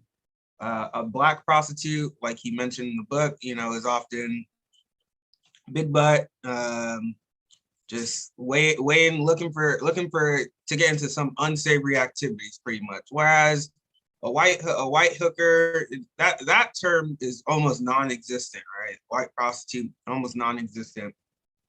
Oftentimes, I believe they're called escorts. And they're associated with being classy, having things going for them, doing this on the side.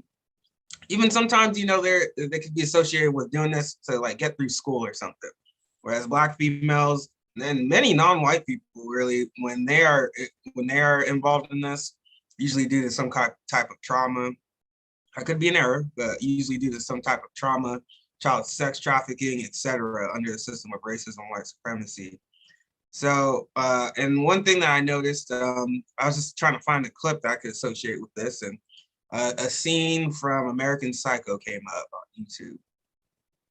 And I thought it kind of highlighted, right, like the white so-called prostitute or white escort. You know, they usually look nice. You got to call them. You don't really find them in areas that look worn down. And that was also that could also be one of the confusing things about it, especially in movies, right? Because you'll see white women playing the role of prostitutes when in reality that is not even close to what is actually going on, right? Most of the time you'll find non-white females non-white females being abused, being pimped out.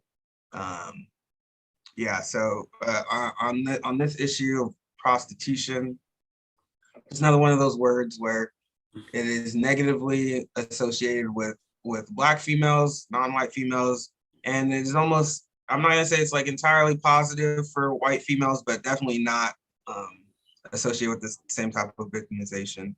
Yeah, 100%. And we have this whole sexual tourism. You know, people go to Bangkok, white men go to Bangkok, Thailand to have sexual access to little boys, essentially.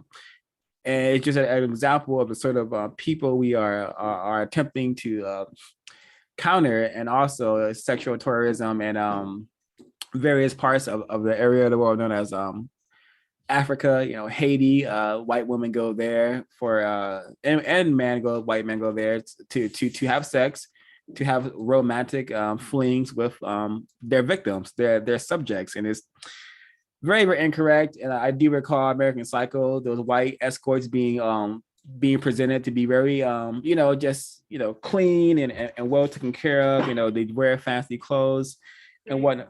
Yeah, Pretty Woman. Oh yeah, I think Julia Roberts, Pretty Woman, or a white woman. You know, but when we're showing Black females as escorts or prostitutes, they are often just loud, silly, and behaving incorrectly. But I think Neely Fuller said somewhere that all non-white people are racist men and racist women whores until we solve this problem. And yeah, I agree. We just have to the least we could do is say, hey, you know what? I know I'm not having sex with white people anymore. You know, I'm not giving them my genetic material, because they are dominating us. They're warring against us. So I don't need any reasons why, you know. Yeah. So continuing. Yeah, I was just gonna say, white drug use good, Black drug use bad, white prostitution good, Black prostitution bad. Doesn't matter what it is. It's just in a system of white supremacy. Obviously, Black people are always going to be looked upon as the bad people. So, and obviously, Black prostitution is in turn associated with the Black pimp as well.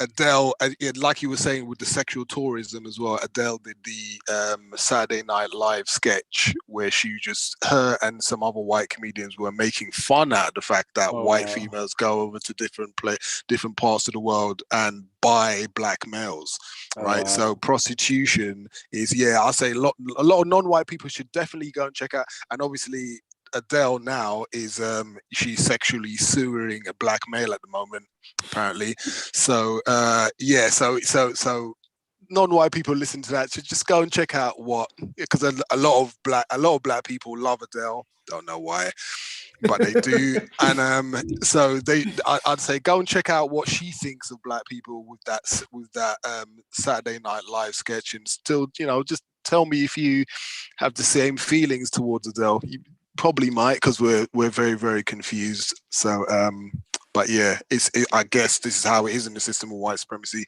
You see Black prostitution and it's associated with just nastiness, degradation, etc., which it is at the end of the day. Prostitution is incorrect, and but white prostitution, like you were saying before, is associated with, I don't know, luxury, nice stuff, correct behavior, etc. Right. That's what I've got to say. right? For me, it's like it's so necessary. It's this same association with the teen moms. It's just glorified anything that white people do in the working class zone to keep them at peace, to keep them non-rioting. Do riot, they do get their changes in a sense. To keep them peaceful, so escorting, going out for dinner, or just that kind of pickup service versus straight, and also the barriers in terms of what you can do with these prostitutes, hookers, non-white people versus escorts, service, call girls, white people, go-go dancers. You have to treat them with like you, that a femininity approach is now placed on them, that respectability is even placed on them from that Pretty Woman movie propaganda that was done. But one of the main important things that I saw how it's basically done is for working class people is socioeconomic background. It's your economic background and that respectability. You don't have respectability or any way of making money in a higher rate. It's almost like if you've been through the prison system, you're most likely going to be a prostitute as a female. Maybe things have changed in a sense now. But I think it's very important to highlight that. Like, look at countries like in the Philippines or Thailand, where it's massively open for lady boys and all this like Asian hooker natural lifestyle or way of being grooming as a form of career because of tourism. Whereas if you come to Europe or westernized countries on holiday, you don't expect to just go on these massive sexual orgies with their people. You go on museums, you go on the cultural sites, you go on the tour buses, you go look at the Queen's house, those kind of stuff. They have placed in places to glorify their white supremacy while keeping these other countries still pleasuring them and staying in this low socioeconomic background or way of even maintaining money through their tourism. Yeah, I think we will see wherever like white people have allowed just absolute misery to occur, we will see this prostitution and the worst form involving children. We all are children under the system if you are non-white, but I'm talking about younger children. So yeah, 2 months ago, this is what white supremacists are allowing. This sort of things is happening in various places on planet Earth. So motivation to solve the problem. Hopefully spread the word. Hey, have you ordered your code book yet? Have you convinced a couple of people to order their code book? Your so-called friends, so-called family members, please beg them to get serious about solving the race problem. So continuing, I think this term is very short and constructive. 117, illegitimate. This is a code for Black children born to Black parents. The word has been used for many years to discredit Black families and classify them as dysfunctional. In the minds of a white supremacist, a non-white person is invalid and illegitimate.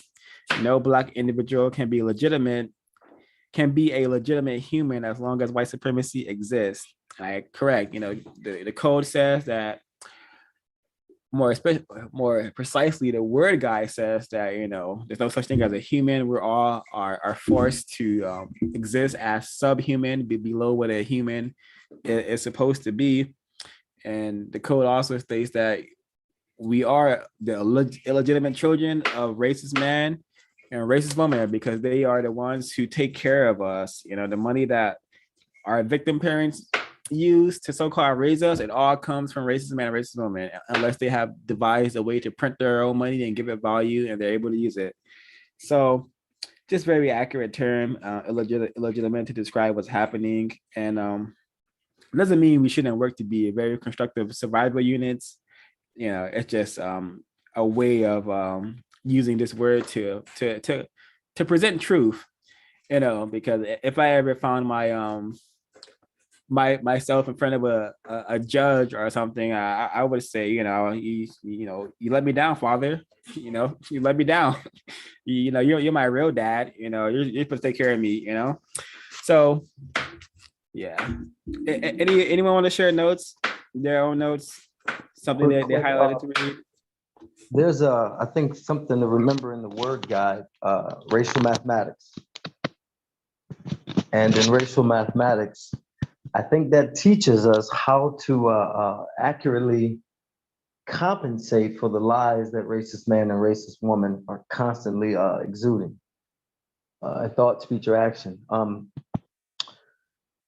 When there's an ideal you want to process about how they function, we have to remember that Dr. Francis Cress Welsing and others revealed that in their patterns of logic, they have a pattern of thought that they must continue to support and refine from the youngest to the oldest of white supremacists.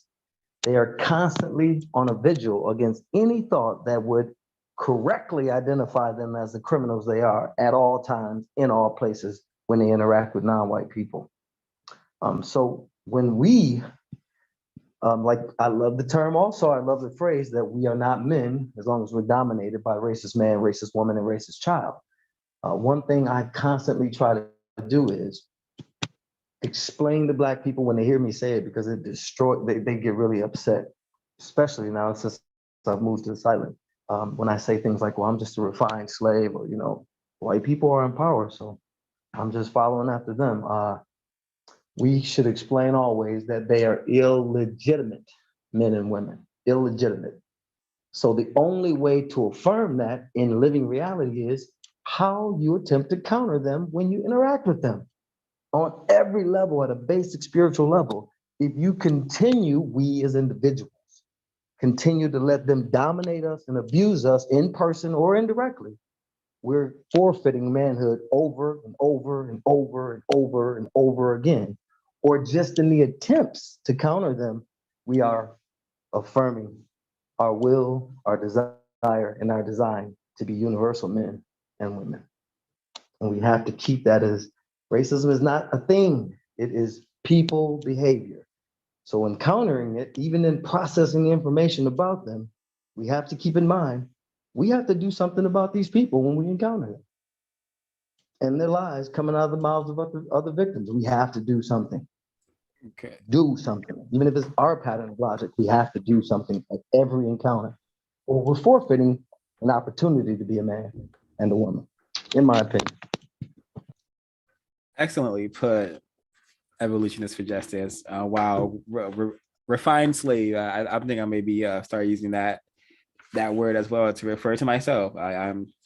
I used to call myself a regular slave, but I'm attempting to no longer be a slave and no longer exist in a system where all non-white people are slaves. So yeah, it's very, very important to not just have to discuss these things when we're in these meetings, but when we're talking to an associate on the phone or a so-called family member on the phone, FaceTime, whatever, to use counter-racist codified language, and if it causes confusion, help them with the confusion, but do not, shuck and jive for people by pretending we're not in a system of white supremacy.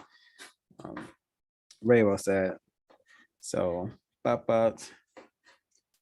I'm not gonna read that one. I had to highlight it, but I'm trying to wrap this up sooner.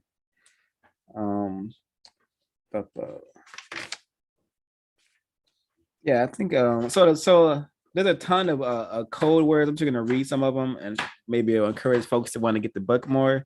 Hackers, tax credit housing, low income people, area or community, loud music, the projects, the slums. Maybe some other hosts are gonna have plans of mentioning them, but I do not. And I'm just gonna that's my baby daddy. It's code phrase right here. And hearing this just makes me think of my utterly pitiful victim unit, and just this is what we grew up on, baby daddies and baby mamas, and there's some truth in that, because this that's all I have to say about that, because I really don't like thinking about my survival unit. It is super pitiful. So yeah, continue on 118, the ghetto. I'm just gonna read this one really quickly. ghetto was originally tagged to Jews living in segregated areas of cities in Europe. It is now applied to Black people in major cities. So I think it's just very telling of how us as a collective we're just so not able to connect the dots. I think in the ISIS papers, there's that diagram of like many dots, and it all leads down to one thing. Just various dots. You follow the lines, it leads to the system of white supremacy. I think it's incredible that once upon a time, so-called Jews were placed in these ghettos and then killed by large numbers in various ways. Here in 2021, white people have placed us in ghettos. We're being killed in large numbers within these ghettos by white people who are pretending to be police officers and by each other. So it's just like, why would they call where Black people live the ghetto? Why would they call it that if it's not a place similar to the concentration camps that the Jews were sent to inside those ghettos and around those ghettos? So it's just like I used to hear this word all the time and never tie it back to the Holocaust. But yeah, Black people are still in their own Holocaust. I don't want to misquote, but I heard somewhere that if you want to, I'm not even going to get into numbers, but I suspect 500 million, if not more, Black people have been killed in this Holocaust that's been going on for probably 1,000 years or so. But we just gotta pay attention to the words that we use. If we're in the ghetto, we should be trying to get out of it. We should do what the Jews did. Create defamation league where no one is allowed to produce images of Black people being silly, stupid, or confused. That's what they did. That's how the so-called Jews, which I suspect are just many white people, that's how they're able to minimize their mistreatment. They've been allowed to do something about it, and Black people, I think it's very important just to pay attention to the words and to try to get some sort of league like that in place where we do not support incorrect images of Black people. We do not support Black people shaking their ass or are driving around in a fancy car with an AK on our shoulder, rapping about nonsense. We don't support that anymore. So I think we need to get onto that. Pausing to see if folks want to chime in, share some notes.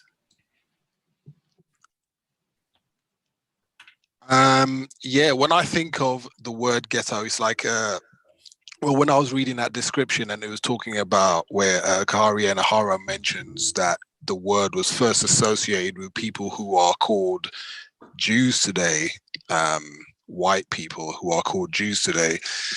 It reminded me of what Dr. Welsing was saying on the cows years ago. One of the times that she was on the cows, and she was saying, obviously, the man that we're familiar with, the one that's called Hitler, and how he decided that those particular white people were not going to be classified as white.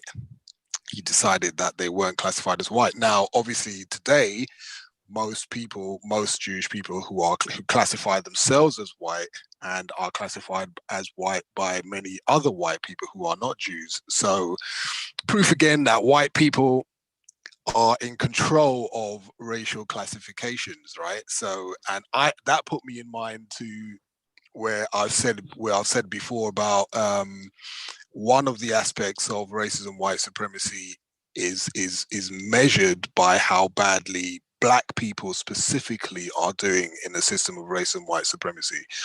That's just a theory of mine, but other people may disagree. But that's what I think racism and white supremacy is viewed by white people and other people who are not classified as Black. They measure how well the white supremacy system is doing by how badly specifically Black people are doing. And it just makes me think of other color groups on this planet. They understand the treatment that Black people are receiving at the hands of racist man and racist woman, and they continue to not join with Black people. And I think that's a I think that's a problem, you know. So the sooner that Black people understand what that means in the totality of racism, white supremacy, you know, Jesus isn't coming to save us.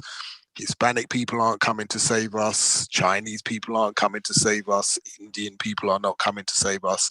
I mean, if that's not true, you know, if anyone wants to point me in the direction of other people who are trying to help Black people, I'll show you an empty space, because I haven't seen that. I mean, they could prove me wrong by tomorrow.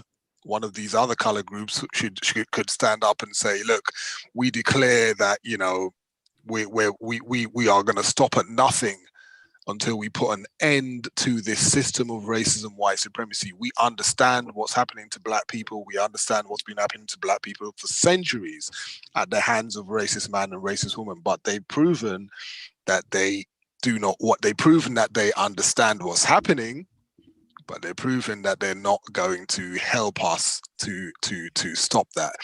And that's just my opinion. You know, the views expressed by Mr. Smoking Damages are not necessarily representative of the views and opinions of other people on the Counter Racism White Supremacy Book Club. Anyway, yeah, that's all I've got to say about that. Well said. And I don't see any other attempted counter racist groups or attempting to produce justice groups that involve people who are not Black. So yeah, I think everyone has got the message that, hey, you know, if you want some comfort, want some trinkets, you know, do not join that pitiful Black side. Do not try to help them. Come over here with us white supremacists, racist man, racist woman. We will take good care of you. We're still gonna mistreat you, but not as bad as we're gonna mistreat those Black people. Those people we classify as Black. We're gonna make sure they're in a living hell 24/7. But we'll let you learn a couple of instruments. We'll let you into our school. We build some libraries at our school to honor your exotic names and exotic accomplishments. But do not try to help those Black people. And I think the system has made many other racial classifications just very cowardly. I don't know if that's a correct word to use, but it's what I see. People cowering away from racist man, racist woman. People so afraid to even speak out against the problem or even describe it correctly, because people, you know, they want their comfort, they want their trinkets. But as Black people, we don't, many of us will never get that comfortability, those trinkets, besides the white people put in front of us to lead us to believe that we could also acquire that. And that's not even a goal that we should have as people. We were not born to get a bunch of material garbage to show off or to feel good about it. We were born to solve this problem or be slaves forever. So I may have run a little tangent there. I may have rambled a bit. I don't know, but see if folks have. Yeah, it's definitely not a tangent. It's definitely well said, and I think the sooner that Black people just understand that fundamental aspect as well of racism, white supremacy, and what it's done to other people on this planet as well, in their attitudes towards Black people, then we might get a little closer, just a little closer to solving this problem, or even just understanding a little bit more about what it is and how it works.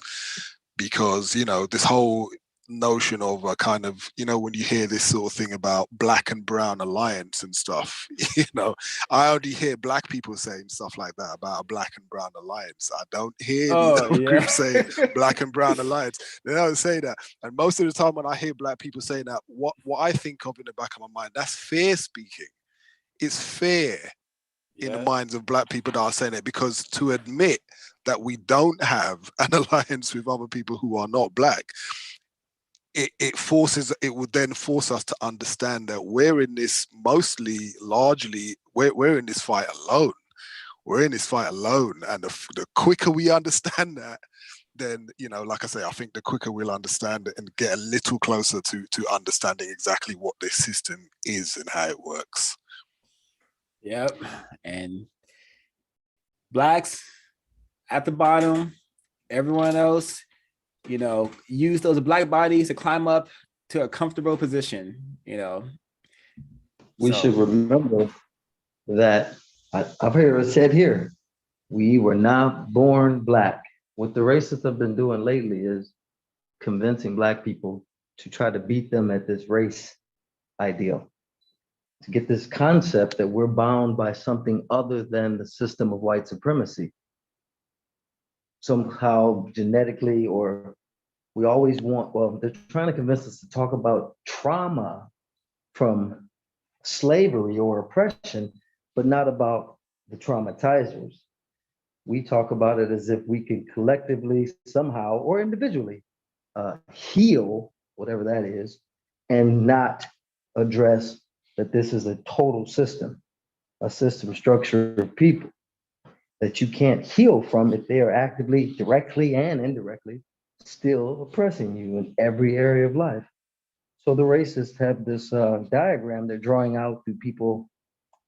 I don't want to say their names, but they've been given the right to make a bunch of movies lately. And they want to give us this concept that we are a race. And it has nothing to do with white people practicing terrorism and hostility based on color. So that's a key that we have to remember. And if you listen very carefully to black people, some of them who talk about concepts that may be considered counter-racism, they're really trying to enact copycat behavior of the white supremacists. The white people who use that JEW name, they were given conditions of performance in order to qualify as white. And one of the conditions that they set upon the qualifiers is that you must safeguard verbally and so-called legally that we will no longer be returned to a non-white status. So they had to elevate them as something other, but crowned with white ultimately. And we have to remember that degrees of suffering and degrees of abuse, there's no such thing. Only in the mind of an ignorant slave would they try to compare degrees of abuse when you're just being abused. So a person who's lighter, but not a quote unquote a black, you're a degree of black. So you're just going to be abused. Period. If you want to get in degrees, psychopaths are good at that. They talk about numbers and degrees of psychopathology. But we should always remember as victims, I'm not black. Unfortunately, my classification based on color has duped everyone into believing that my treatment should be black, even if they're black. So we have to undo that in our own minds in order to recognize like the psychodynamics of fear in these other shades of black. And that's a good thing that I think all victims of white supremacy, in my opinion, should study the psychodynamics of fear. So you learn to recognize it. It helps me not get as angry and be as impatient with other black people, which I have an extreme problem with. Yeah, I think that's it. Just huge evidence that something's up, you know. I've been making a greater effort to when I speak on these broadcasts to include the combination of words saying people classified as black. You know, we have been classified. It's not something we signed up for. Correct. Yeah, and all the other racial classifications they have been also classified as, and it just happened so due to how the system works that people classified as black are placed at the very bottom because the system of white supremacy thinks that we are the greatest threat to solving the problem, but I may be in error. So from 119, yep, I agree. Thank you. So we have more words I won't be covering, but they are excellent for us to pay attention to whenever we're watching news or whatever. Obesity, slow learners, lower classroom qualities / lower classroom standards. I'm going to read classroom discipline really quickly and discuss my notes around it. Classroom discipline. This is a code term aimed at Black male students in the classroom. White females often fear large Black male children who are perceived as discipline problems. White teachers and some teachers ask for greater pay because they say it is hard to teach Black children, with special emphasis on teaching Black males.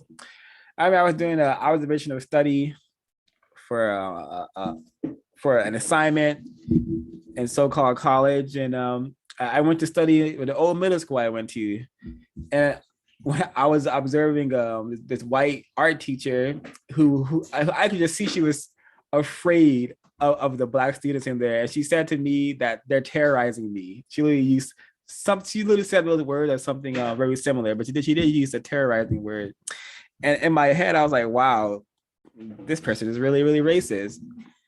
And I wrote about it, documented it. But yeah, it's incredible, and that's gonna tie into the next word I'm gonna read here. But before So that, before you say that, I was gonna ask people in the chat actually. Have you ever found that you learn in a more constructive way or in a better way or a faster way when you have a Black teacher? Did you find that you learned better from Black teachers at school or white teachers at school? I'll go ahead and answer. I was just so niggerized in my K through 12 education that I didn't care if it was a Black person or a white person. I really wasn't paying too much attention to what was being said. I did have Black teachers who tried to so-called reach me, and but none of them told me I was in a system of white supremacy. If they would have told me that and told me about the war taking place, then I would have I think I would have cared. But talking about being successful and all that stuff, it wasn't. No. So I don't, to be super clear, I didn't start learning things of constructive value until I was in community college and learning like stuff on YouTube and learning stuff in so-called college. But my K through 12 education, I learned absolutely nothing. And I think, yeah. To answer the question, I don't, if I understood it correctly, I don't believe I didn't really have a lot of Black teachers. I did have Black teachers when I lived in Ghana for 2 years. And I believe that was when I learned some of the most constructive things I ever learned. Felt like I was very far ahead of, I guess, my so-called peers. Other than that, I don't really have a lot of Black teachers. I don't think I had one throughout high school. Actually, I did. I had a history teacher who was very constructive. I felt the Black teachers put in more effort than the white teachers more most of the time. And I wouldn't say I went to, actually, I'm not sure. I was gonna say, I don't know if I went to a predominantly white school, but I mean, I definitely went to a school where there were not a lot of Black people. So yeah, in high school.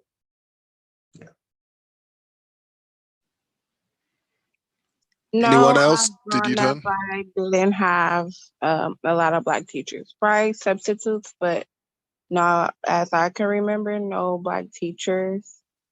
And then the most teachers that I didn't get along with or growing up or had an issue with, ironically, of course, they were white. So no, I didn't have Black teachers. I had a combination of both. First teacher, kindergarten, white. The rest were white, except maybe two math teachers. They were Black males. I find, from my experience, the Black dean, which was a male, and the two Black math teachers, they were encouraging, but they didn't teach me about racism, white supremacy. The white teachers were indifferent.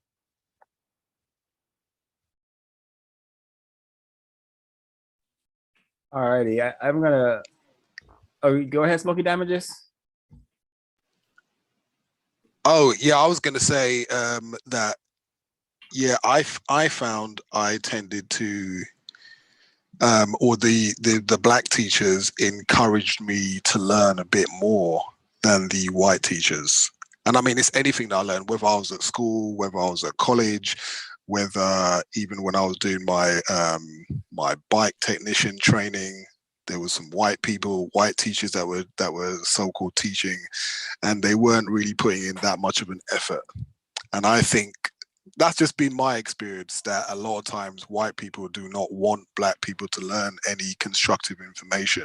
And if they see that black people are not learning that well, they're not really that bothered in helping black people, black students. But I mean, that's just been my experience. Like I say, maybe other black people have had different experiences at the hands of black and white teachers. Some really amazing things and interesting things are being said in the chat. I want to read from something from Rate This Record. I'm pretty sure we all can relate to this situation. They say, I think Rate This Record is a female. So I think she says, I have a friend who has a high-ranking job with King County, Seattle. She literally refuses to read Neely Fuller because she doesn't want to know. She doesn't want to learn about white supremacy. She wants to stay confused, and sometimes I don't want to be friends with her because of her sellout mentality. And I'm gonna comment on that. When I started to learn about white supremacy, all of my so-called friends, I discovered they were not my friends. They were just fellow cowardly non-white people who are maybe white supremacists, because some of them were so-called Hispanic, so-called Mexicans. And many of the black people were not interested as well. That's when I realized, I have no friends, because the code says that black people are not allowed to have friends. And the few friends that I may have are people who have the same ends as me, which is solving the race problem. So yeah, I don't think black people can have friends, and if they do have friends, they better have their own definition attached to whatever friend they're supposed to be. And I don't know if I would call it a sellout mentality. It's just her conditioning. It's just the victim mentality, because she's not selling anything.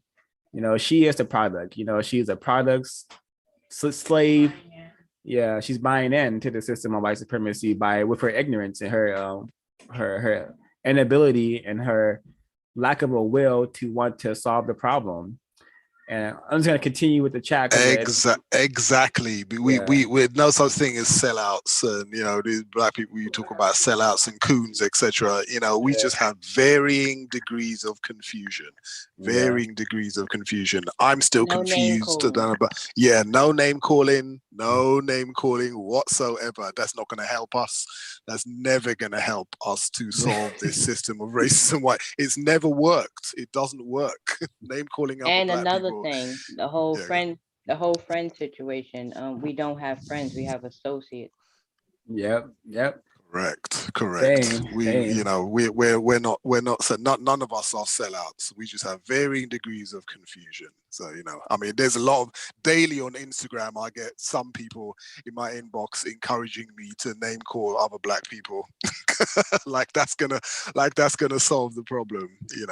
We can't concentrate on ourselves talking about how confused and laughing at this other black person, how confused that black person is. We're all confused. If we weren't confused, we would have figured out by now how to not be victims of racist man and racist woman.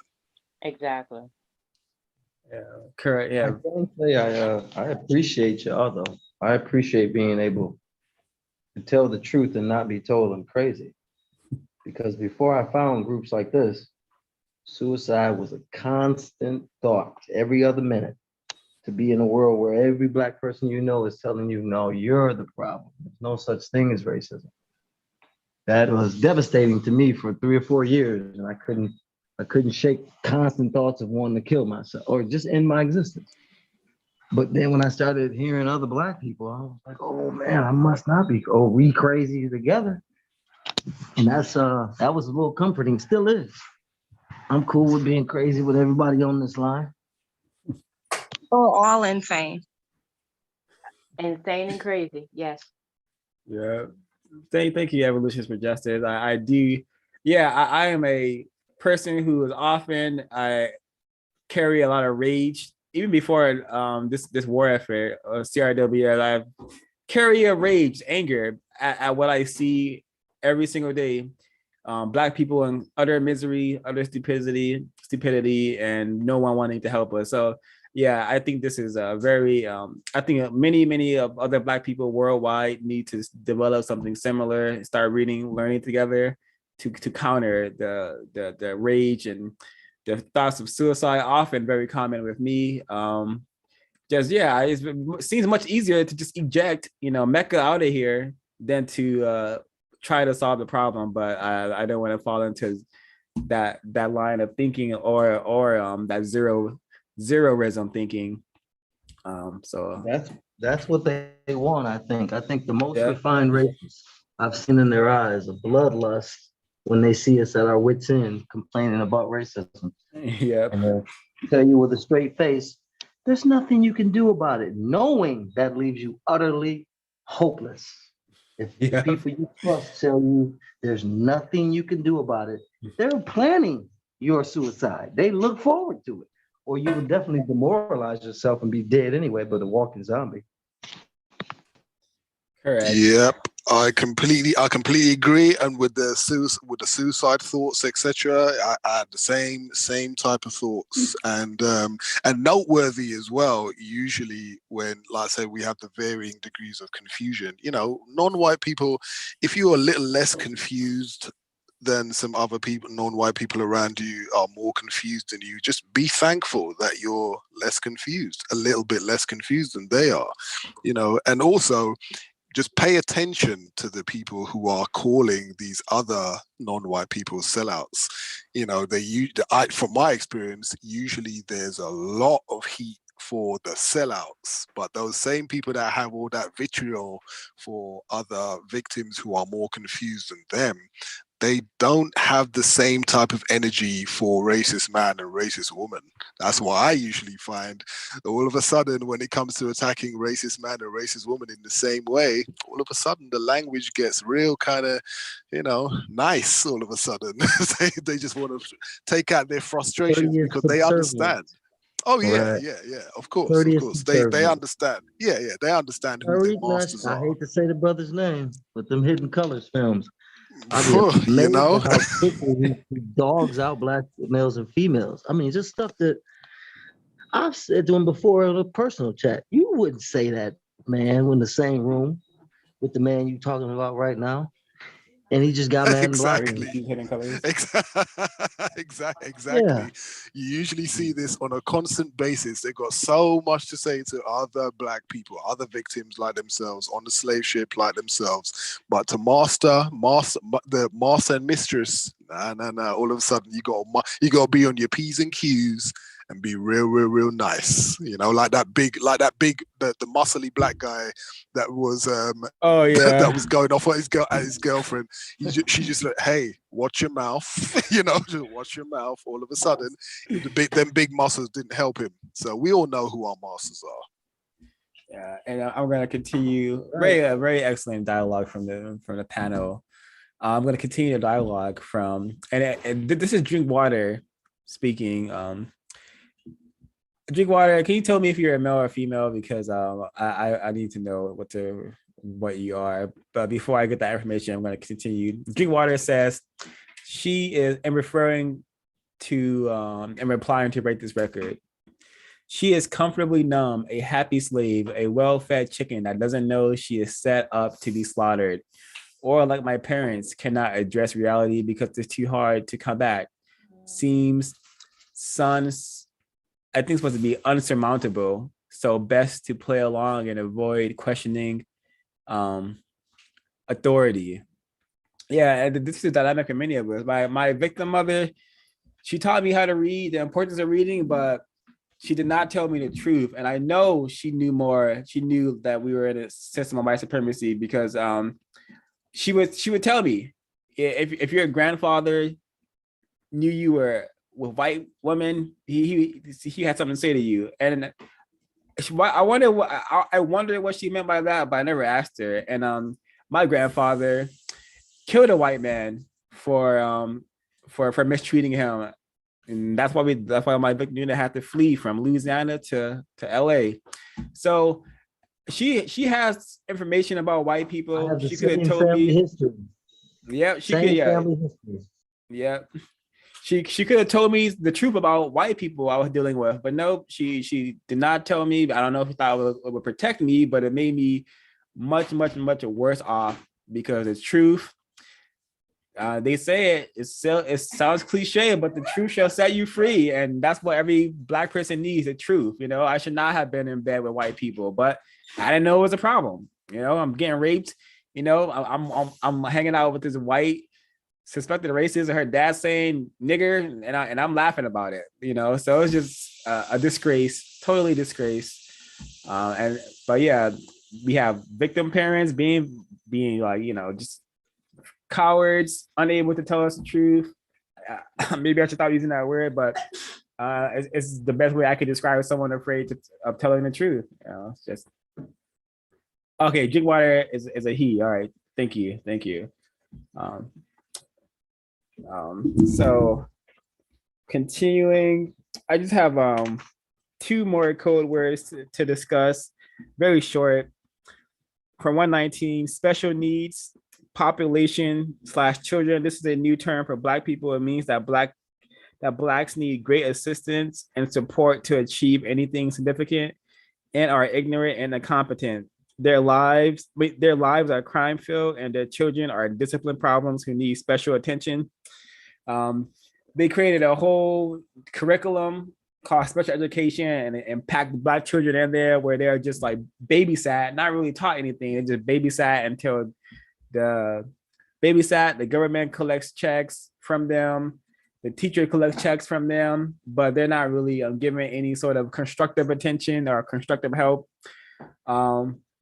which is the importance of having Black teachers who are on code, who can practice counter-racist code, who can just tell the truth to these students, because that's what's needed.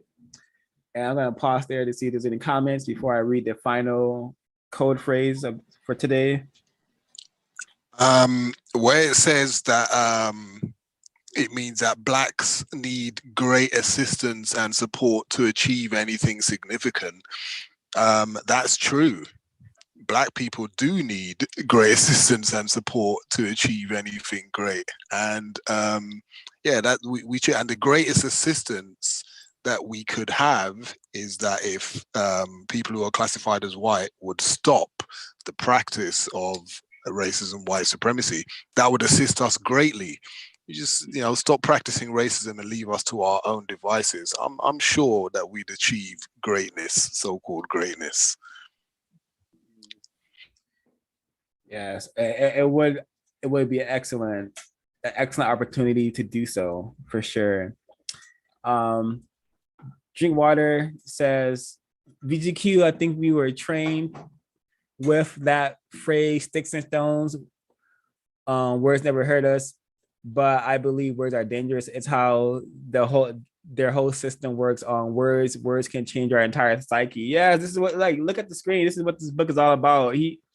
Kyrie and Hero mentions that sticks and stones may break your bone, but words may never hurt. He mentions that being a lie, and that words are very dangerous, very powerful, and that's how they keep us as silly slaves. You know, we'll just use words we don't know what they mean, or we'll make up words and apply stupid meanings to them. You know, like swag. You know, like cap. You know, cap means lying or pretending. Why not just say lying or pretending? You know, but we got to say cap. You know, you got to, you know, so it's just, you know, just an example of how just silly we are becoming and being made every day with this super refined state of white supremacy. You know, I remember Neely Fuller Jr. talking about words will never hurt you. He says that. What about guilty? that will hurt us. 25 years, yeah, 50 years. Yeah. If a judge says that to you, oh yeah, words can hurt you depending on who's using them and who has the power.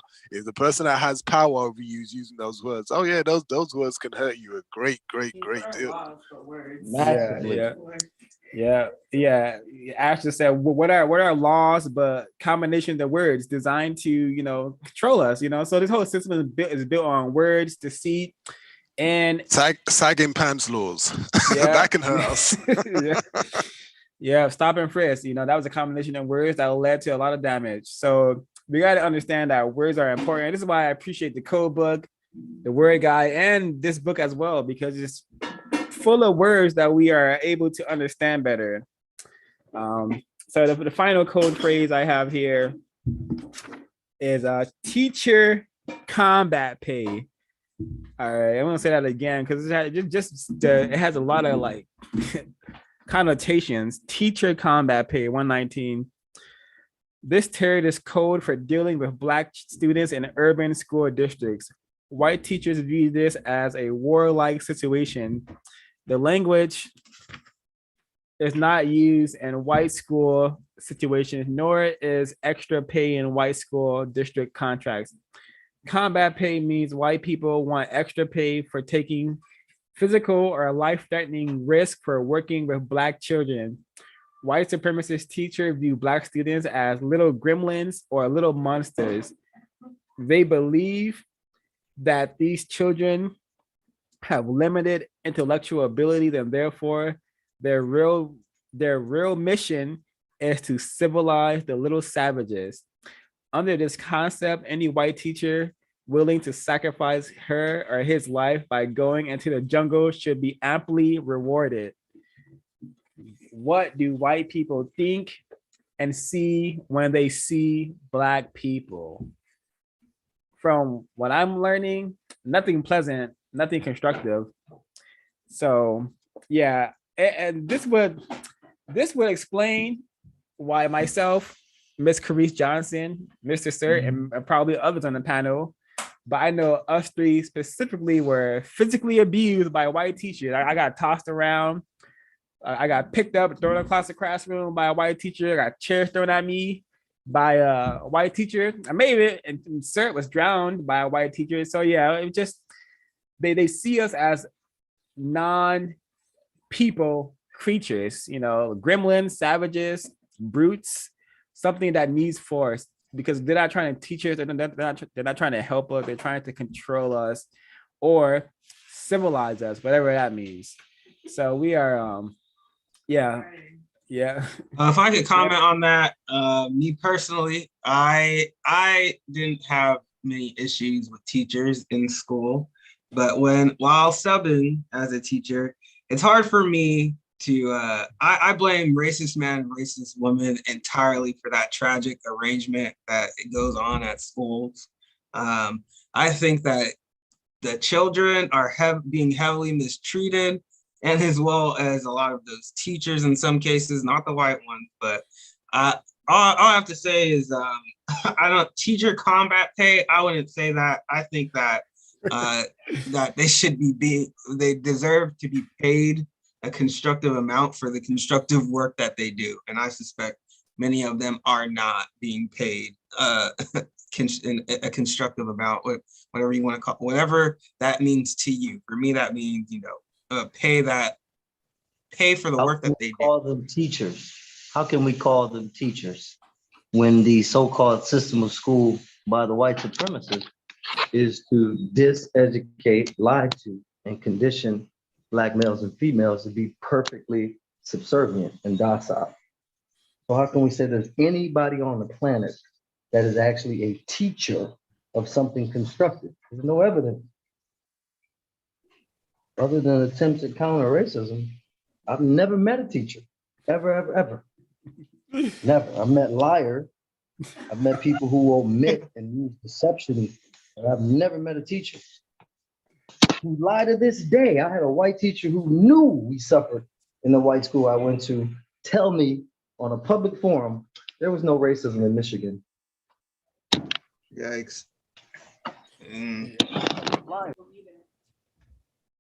Yeah, that's I just, in the system of racism, I agree.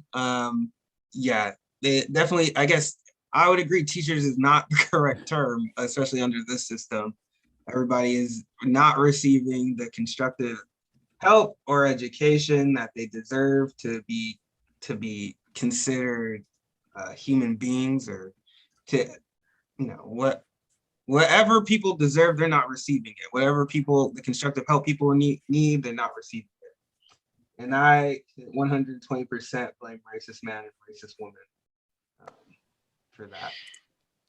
Yep, all white people should be treated in exactly the same way as black people are treated until the system of racism, white supremacy has ended.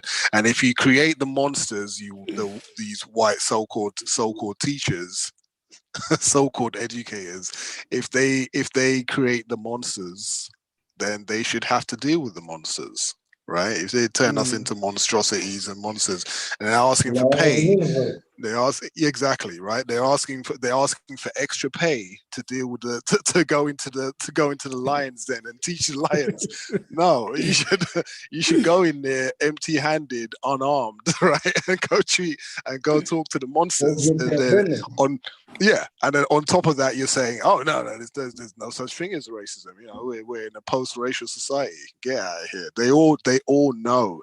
I mean, proof of that they know as well. Why would they be asking for the extra pay? I mean, why are the students acting in the way that they're acting?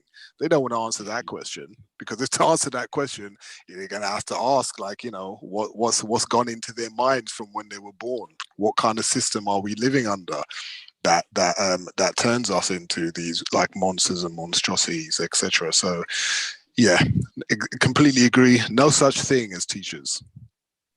Oh man, like when you say that all white people should be treated like black people, I'm gonna, if given an opportunity, if a white person comes incorrectly to engage with me incorrectly, I'm gonna probably say something along the lines like, I can't help you, nigger, or shut up, nigger, and just walk away, just to see what the reaction will be. You know?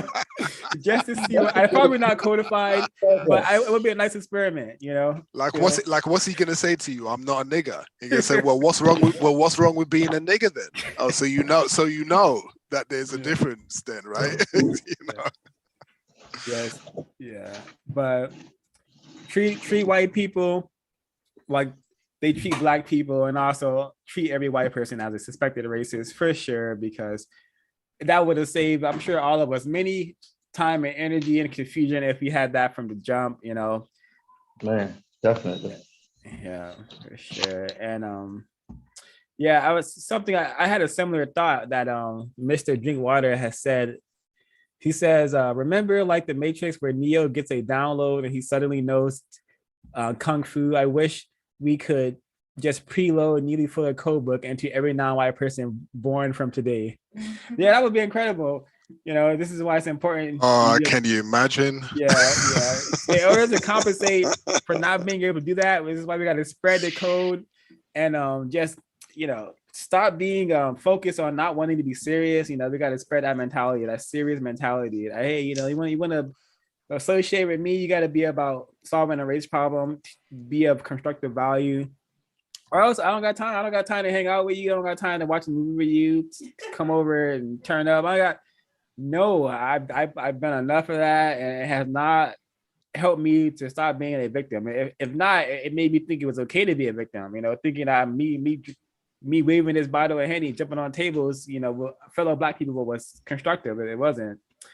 You know, being cool is not constructive. You know, being cool and hip is not our goal. It's to be serious soldiers wanting to win the war of white supremacy, which we're not. Far from it. Far from winning anything. Yeah. If there are any white people classified as white who are listening to this broadcast, if they really want to help, first of all, obviously, get white people such as yourself to stop practicing racism, white supremacy, and also make Neely Fuller Jr.'s code book available to every single non-white person on the planet. That would go some way to alleviating some of the confusion that we have in this system. And don't have no sex with nobody. Nobody. White people. Nobody. Not yourselves. Nobody. All right, I think we could get into closing comments. Those comments are could have been you guys' closing comments, but I'll give opportunity for folks to share their closing comments. Ms. Johnson, Mr. Kwaku. Closing comments, constructive business meeting as usual. Replace racism, white supremacy with justice. Thank you. Looking forward to the next meeting. All non-white people, go out and get, or whatever whatever you do these days, order the book, get the book, purchase a copy of the book of Race Code War. Definitely purchase a copy of Neely Fuller Jr.'s Counter-Racist Code book, the word guide, on producejustice.com. And the word guide as well. Like I say, the word guide is essential as the code book for me. And definitely get Dr. Francis Cress Welsing's The ISIS Papers. If you get those 3 books as a start, if you're not used to reading, if you get those books, I'm sure that will alleviate a lot of the confusion that you feel in a system of racism, white supremacy. I found this meeting quite constructive. I'm ready for the next one.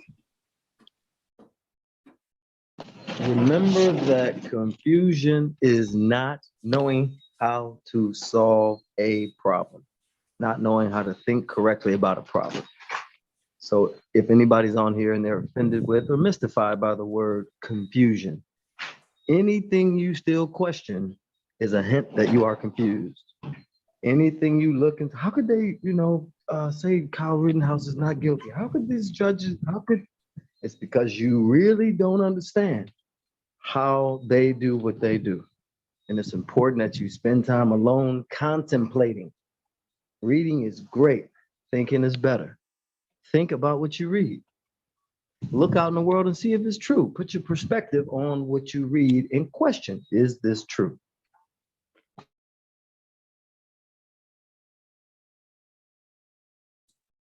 Very well put, Mr. Evolutionist for Justice.